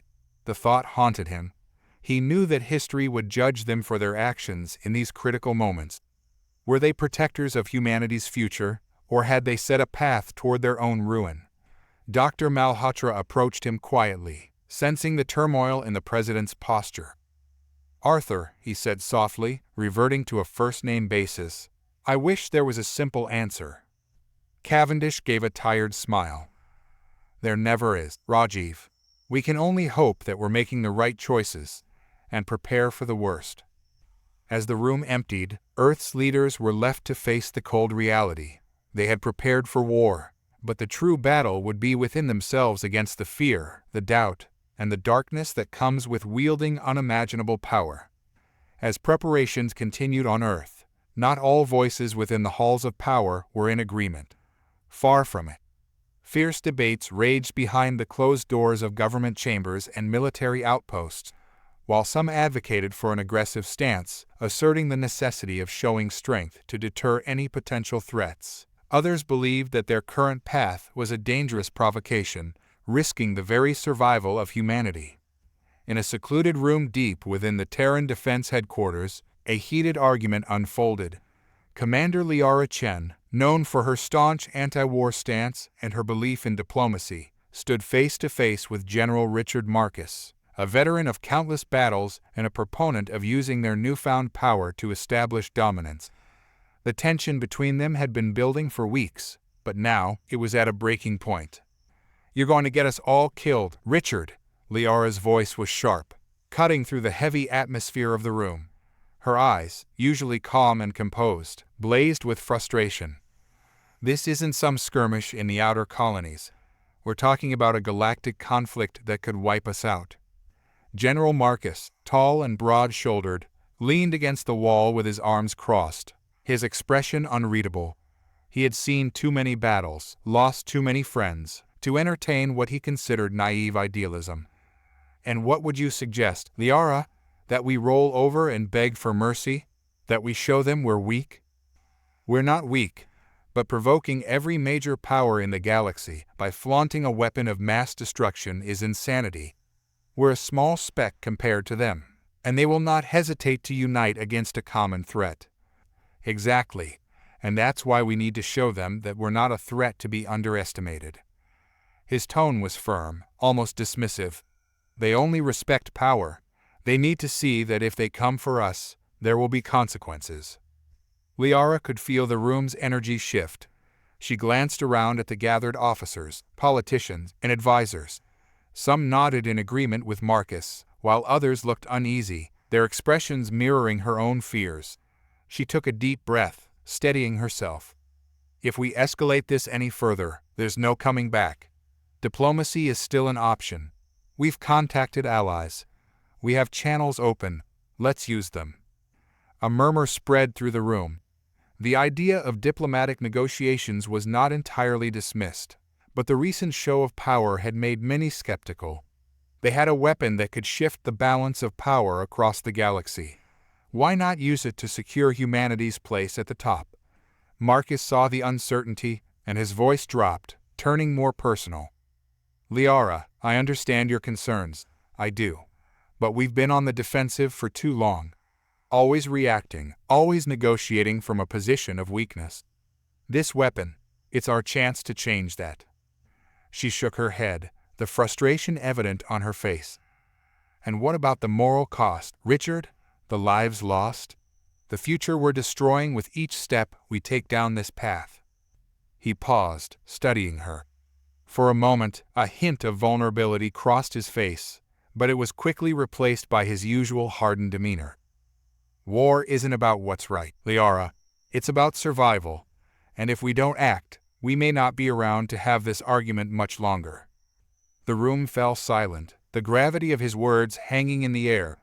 It was clear that humanity was divided not just in their strategies, but in their very soul. The fierce opposition, both within the Council and across society, was not just about tactics. It was about the kind of species they would become. The choice between peace and war was tearing them apart, and the path forward was murky, fraught with peril. As the days passed, a palpable sense of dread settled over Earth. It wasn't just the leaders who felt it. Across cities, towns, and remote settlements, the ordinary citizens began to understand the magnitude of their situation. The news channels spoke in somber tones, their reports filled with analysis and speculation about the impending retaliation from alien powers. Everyone seemed to know what was coming, even if they didn't dare speak it aloud.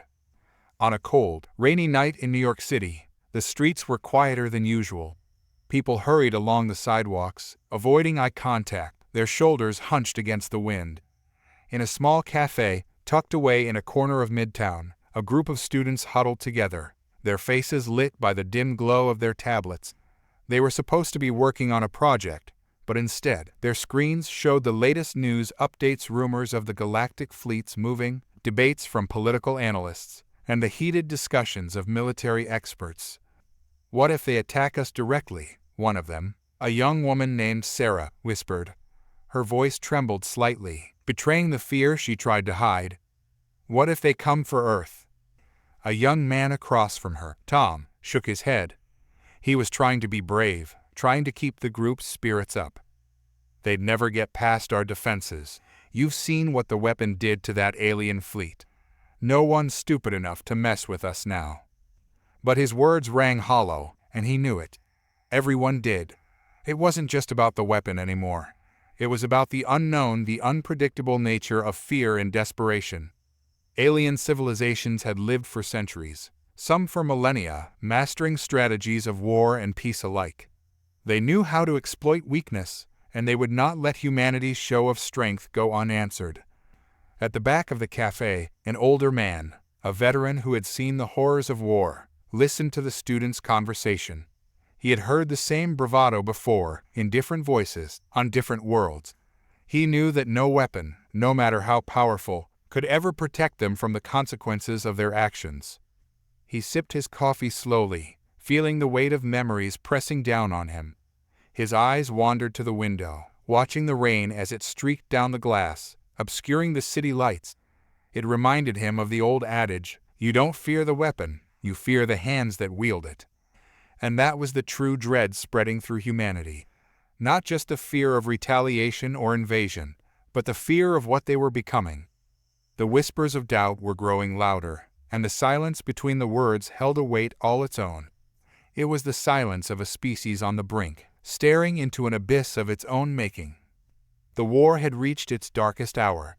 Battles raged across distant star systems, with ships tearing through space, leaving debris fields in their wake. Planets that were once thriving centers of culture and life had been reduced to smoldering wastelands. It wasn't just a war of fleets and weapons, it was a war of ideologies, of survival, of who would be left standing to shape the future of the galaxy. And in the midst of this chaos, humanity and its coalition of allied species found themselves teetering on the brink of total annihilation. Inside the command center of the coalition's main warship, the Endurance, a tense debate unfolded.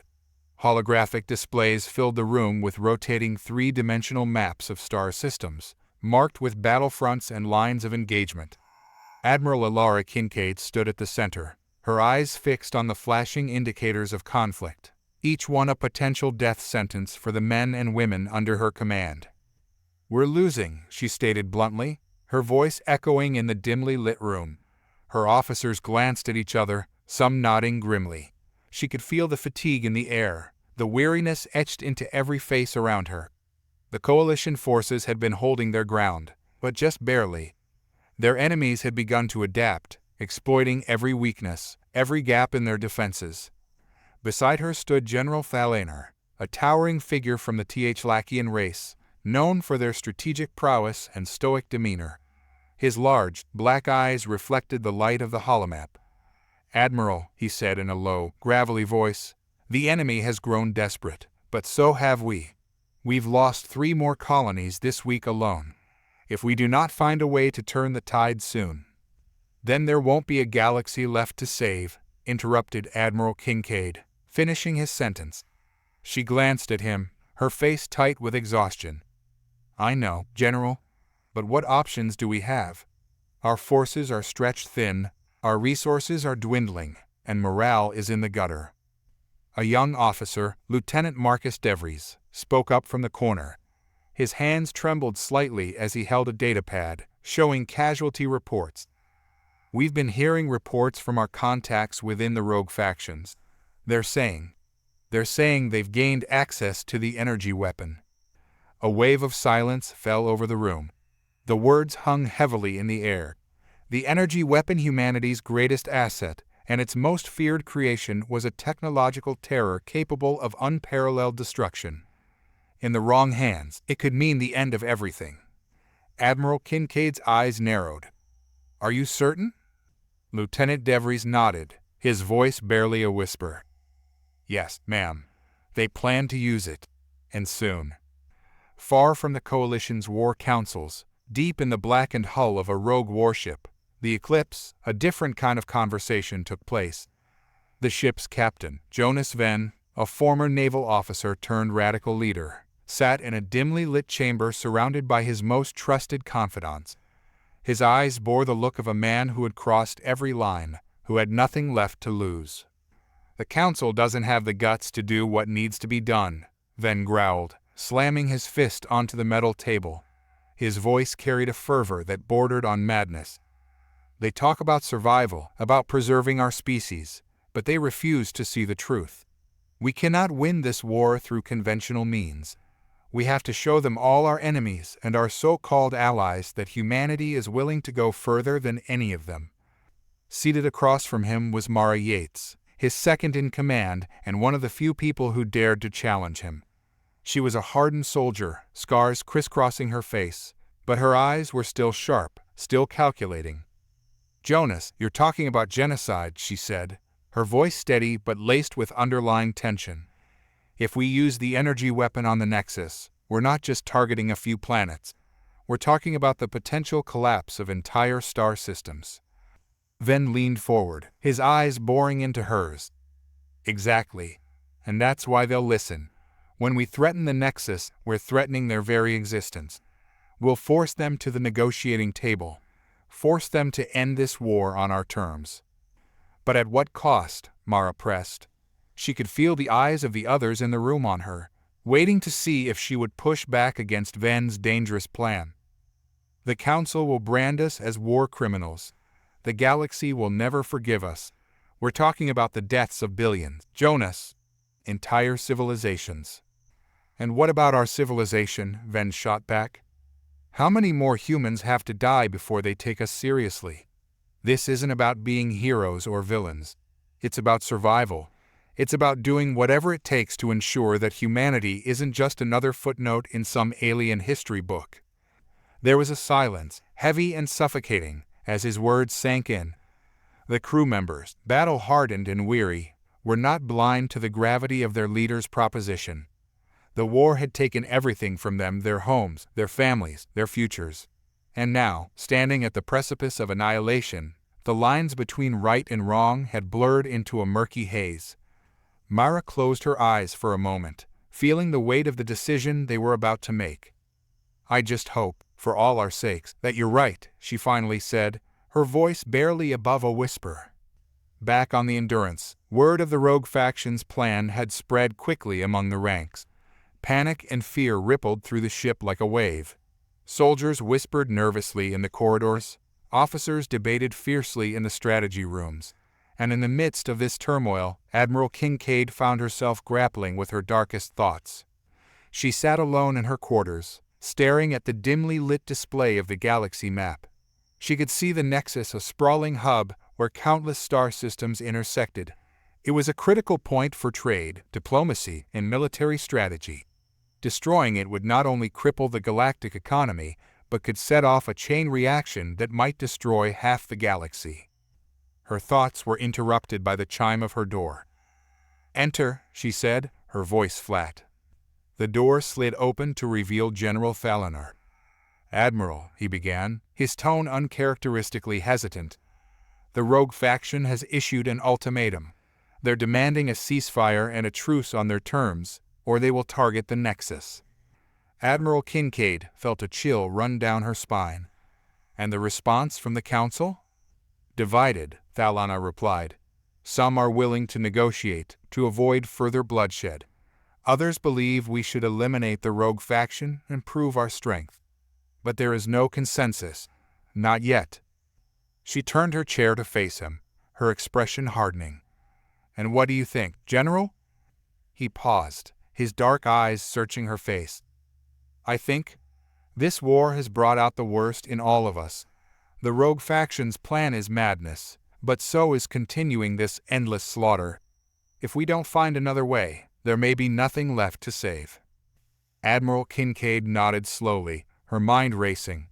The galaxy stood on the brink of total destruction, and the choices she made in the coming hours could determine the fate of billions. She knew that any decision would carry a heavy cost, a weight that would never leave her. Across the galaxy, a single message interrupted every communication channel broadcast simultaneously to all corners of known space. It was Jonas Venn, standing resolute on the bridge of the eclipse, his face hard as stone. To the leaders of the galaxy, to those who have driven us into this unending nightmare of death and destruction, hear me now, his voice echoed, filled with grim determination. We, the free humans who refuse to bow to fear and subjugation, demand an immediate ceasefire. If you do not comply, we will unleash the full power of the energy weapon upon the Nexus. This is not a threat, it is a promise. The choice is yours. The message repeated, cycling over and over, as it rippled across the cosmos. The silence that followed was unlike any before, a stillness born from the realization that the fate of the galaxy now hung by a thread. On the bridge of the Endurance, Admiral Kincaid's hands clenched into fists. "Prepare a secure channel," she ordered. "I need to speak with the Council immediately." As the ship's crew scrambled to comply, she glanced at Thaliner. "If we don't stop this, everything we fought for will mean nothing." The general nodded solemnly. "I fear it may already be too late, Admiral." The tension was at its peak, and a sense of finality loomed over every decision. The weight of countless lives and the future of an entire galaxy rested on the knife's edge. As the screen flickered to life, connecting her to the Council, Admiral Kincaid knew that the next few moments would define the course of history or its end. The conversation that would decide the fate of the galaxy was about to begin. The galaxy was falling apart. Stars that had once symbolized hope and progress now burned with the rage of countless battles. Entire worlds lay in ruins, their skies choked with ash, and the vastness of space became a graveyard for millions of souls. The war had reached its darkest hour. Humanity and the Coalition, once beacons of unity and cooperation, were now battered forces clinging to the edges of survival. Each day was a struggle against despair, a fight to hold on to some semblance of hope as they were pushed closer to the brink of total annihilation. The sheer scale of the war had consumed everything in its path. Civilizations that had stood for millennia were reduced to rubble.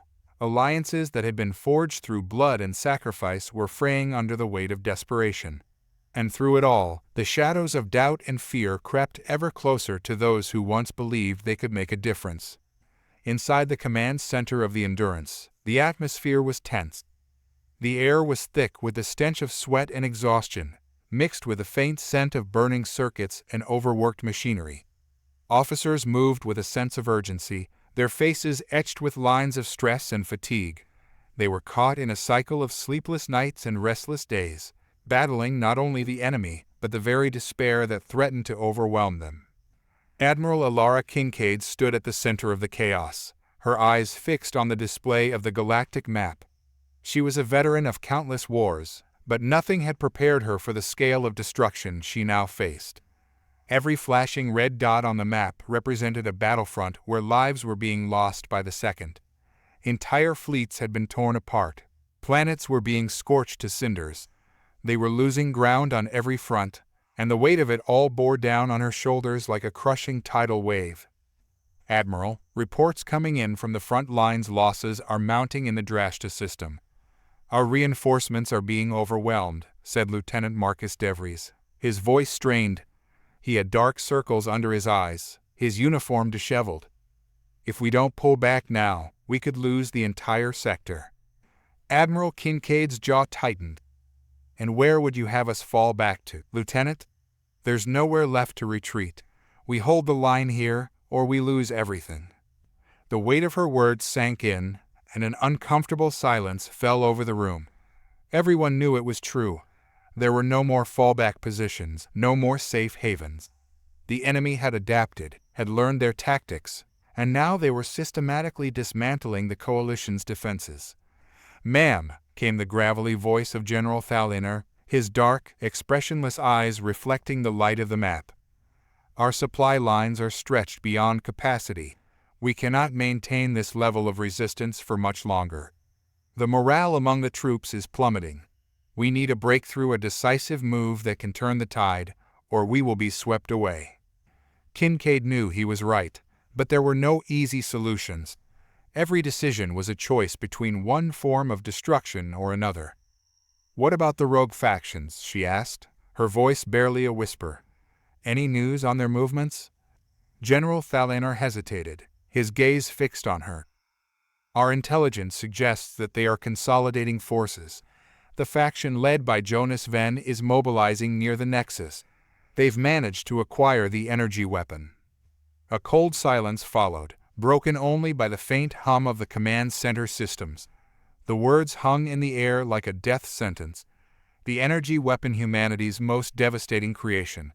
Capable of tearing a star apart, it was designed to be the ultimate deterrent. But now, in the hands of radicals, it had become a symbol of desperation. "Are they insane?" Lieutenant DeVries blurted out, his voice tinged with panic. "If they fire that weapon, they could destroy half the galaxy." "No," Kincaid said, her voice low and steady, though her eyes betrayed the fear creeping into her thoughts. "They know exactly what they're doing. They're forcing our hand. This is their way of making us listen, by threatening everything we hold dear." The room fell into a tense silence, each officer lost in their thoughts, grappling with the terrifying possibility of mutual destruction. It wasn't just a war against an enemy anymore. It was a war against their own worst instincts, against the darkness within that sought to consume them all. Across the galaxy, the Coalition's forces were not the only ones being torn apart. The horrors of war had seeped into every corner of humanity's psyche. On the surface of distant battle-scarred planets, soldiers fought not only with weapons, but with their own consciences. There were no longer any clean battles, no heroic last stands. Every skirmish left behind a trail of bodies, innocent and guilty alike. The lines between combatants and civilians blurred, and every death became a stain on the soul. In one such corner of the war-torn galaxy, Captain Leora Faulkner of the 5th Marine Division knelt beside a burning transport vehicle, her eyes glazed over with a mixture of rage and disbelief. She had seen too much, survived too many battles to be shocked by death anymore. But this was different. The smell of burnt flesh clung to the air, mixed with the acrid scent of scorched metal. Around her lay the bodies of her squad, men and women she had fought alongside for years. Their faces were twisted in agony, their bodies contorted in the last moments of life. And standing in the midst of this carnage, she knew deep down that they had been betrayed. "They knew, Captain," whispered Private Nellies, his voice trembling as he crouched beside her. He was young, barely out of his teens, with a face too innocent for the horrors they had witnessed. His eyes darted nervously to the remains of their fallen comrades. "The intel we received, it was a trap. Command sent us in knowing we wouldn't come back." Faulkner's face tightened, her eyes burning with a cold fury. "You think I don't know that?" she hissed. "They sent us in to die. We're expendable to them now, just another pawn in their game." The words tasted like ash in her mouth. She had dedicated her life to the Coalition, to defending her people, and now she was beginning to see the rot that had seeped into their ranks. They were no better than the enemy they fought. Her eyes drifted to the horizon, where smoke and flames rose from the ruins of what had once been a thriving city. War had turned it into a nightmare. Private Nellies lowered his voice, his expression desperate. "Captain, we have to do something. We can't just keep following orders, not when they're sending us to our deaths." Faulkner felt a knot form in her stomach. She had spent years believing in a cause, believing that they were the good guys. But now, with every death, every senseless order, that belief was crumbling. "I don't know what the answer is, Nellies," she said quietly. "But I know this much: we're not pawns, not anymore." As the war raged on, the fractures within humanity grew deeper. Across the Coalition's network of battered worlds, whispers spread like wildfire. Whispers of betrayal, of a desperate need for change. And among those whispers, the voice of Jonas Ven grew louder. From his makeshift command center aboard the Eclipse, Jonas Ven's broadcast reached every corner of the galaxy. His words were laced with venom, a call to arms against the perceived failures of the Coalition leadership. "They want us to die for their misguided ideals," Ven's voice crackled over the comms, reaching into the homes of desperate citizens, soldiers, and those who had lost everything. "They want us to fight a war we can never win. But I say no more. It's time we took matters into our own hands." The response was immediate and visceral. War-weary, disillusioned, and angry, many began to rally to his cause. He offered them something they had been denied for too long, a chance to fight back, not against an external enemy, but against the very system that had betrayed them. Ven's forces swelled in numbers. Soldiers defected, entire battalions broke ranks, and civilians turned into militants. They were no longer content to be led to slaughter. They wanted to shape their own fate, even if it meant turning the galaxy into a battlefield. Inside the Eclipse, Mara Yates watched as their ranks grew, her face lined with worry. She had been by Ven's side since the beginning, but she could see the shift in him, a shift from a man driven by ideals to one consumed by a lust for power and control. "Jonas," she said one day, as they stood in the dimly lit command center, "you're leading them down a path of no return. If we use the energy weapon, if we threaten the Nexus, we're not just making a statement. We're crossing a line we can't come back from." Ven turned to her, his eyes cold and hard. "There are no lines anymore, Marta. Only survival. If they won't listen to reason, then we'll make them listen to fear." "But at what cost?" she pressed, her voice rising. "You're talking about the destruction of entire star systems, of billions of lives. That's not survival, that's madness." His gaze never wavered. "War is madness, Mara, and we're already too deep in the abyss to turn back." Mara felt a chill run through her. She could see it in his eyes, the darkness that had taken root, the willingness to destroy everything in the pursuit of a twisted vision of peace. She realized then that they were not only fighting an external war, but an internal one, against the very demons that now sought to drag them all into the void. As the coalition forces prepared for the final push, the Eclipse moved into position near the Galactic Nexus. The tension in the command center was palpable. Everyone knew what was at stake. The rogue faction had positioned themselves perfectly, and with the energy weapon primed, they were ready to make their demands known. Admiral Kincaid watched from the bridge of the Endurance, her heart heavy with the weight of what was to come. "Prepare all channels," she ordered. "We're going to open negotiations, one last chance to pull back from the brink." But deep down, she knew. The abyss was calling, and humanity was about to take its final plunge. The rogue faction's plans were set in motion. Inside the cramped confines of the Eclipse, the tension was electric. Jonas Ven, the faction's charismatic leader, stood in the center of the command deck, his expression a mask of grim determination. Around him, the bridge buzzed with activity as his loyal crew worked furiously to prepare the energy weapon, a device powerful enough to obliterate entire star systems. Ven's eyes were locked on the tactical display, which showed their target, the Galactic Nexus, a vital confluence of cosmic energies and a lifeline for many star systems in the galaxy. The Eclipse was an old battlecruiser, its hull scarred and weathered from years of service. It creaked and groaned as it held position near the Nexus, the core of its engines throbbing like a tired heart struggling to keep pace. Inside, the ship was a maze of narrow corridors, dimly lit by flickering overhead lights. Every corner seemed to hold the weight of the lives that had been lost in the relentless war. The smell of recycled air mingled with the acrid scent of burnt wiring and the faint metallic tang of spilled blood, a reminder that this ship had seen its share of death and conflict. Ven's hands tightened around the edge of the console in front of him, his knuckles turning white. The rogue faction had been born from the ashes of disillusionment. Soldiers, engineers, and even civilians who had once believed in the Coalition's cause but had been betrayed by its endless, bloody decisions. They had come together, driven by a singular purpose, to end the war, whatever the cost. But as they stood on the brink of unleashing a weapon of unimaginable destruction, the reality of their choices weighed heavily on them. "Status on the weapon, Mara?" Ven's voice was rough, his throat dry from hours of barking orders and shouting over the cacophony of battle. He turned to his second in command, Mara Yates, a seasoned tactician whose face bore the marks of countless sleepless nights. Mara glanced up from her station, her fingers dancing over the controls. "Capacitors are charging," she reported, her voice steady despite the tension that radiated through the bridge. "We're at 70% power. Targeting systems are online and locked onto the Nexus.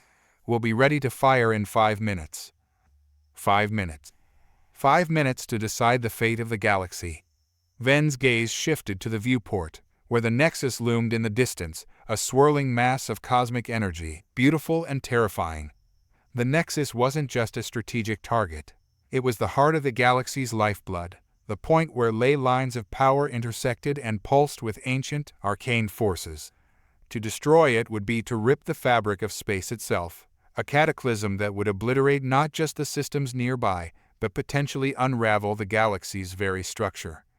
"Jonas," Mara continued, lowering her voice so only he could hear, "are we really going to do this? There's no coming back from this choice. If we pull that trigger, we're not just ending the war, we're destroying everything. This isn't what we signed up for." Ven stared out at the Nexus, his jaw clenched so tightly that his teeth ached. "What choice do we have, Mara?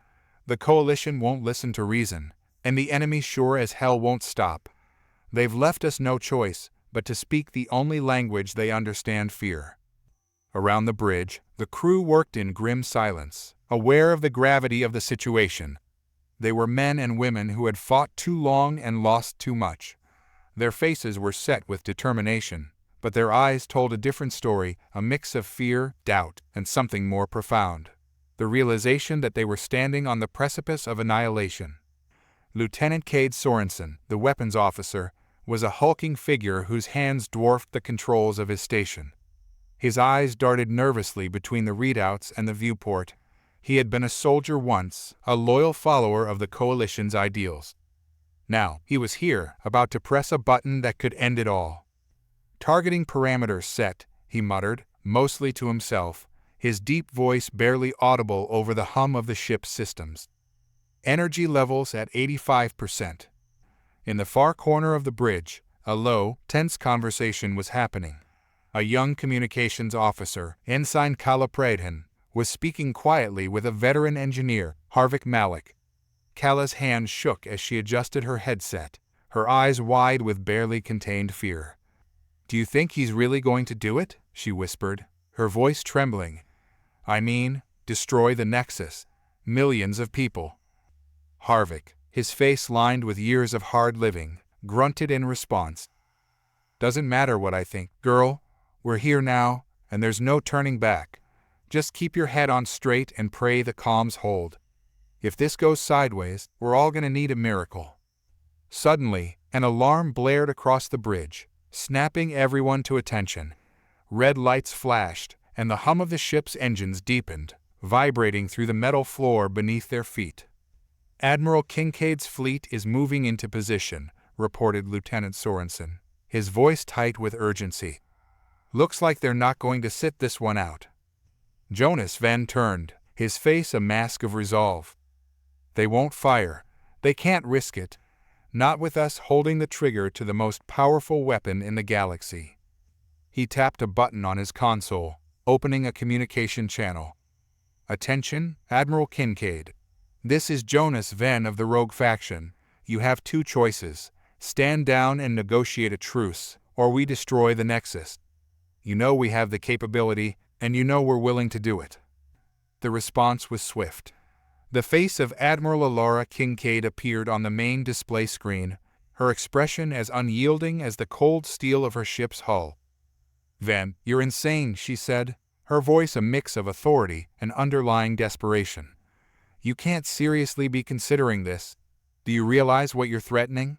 You'd wipe out entire civilizations, kill billions, maybe even trillions.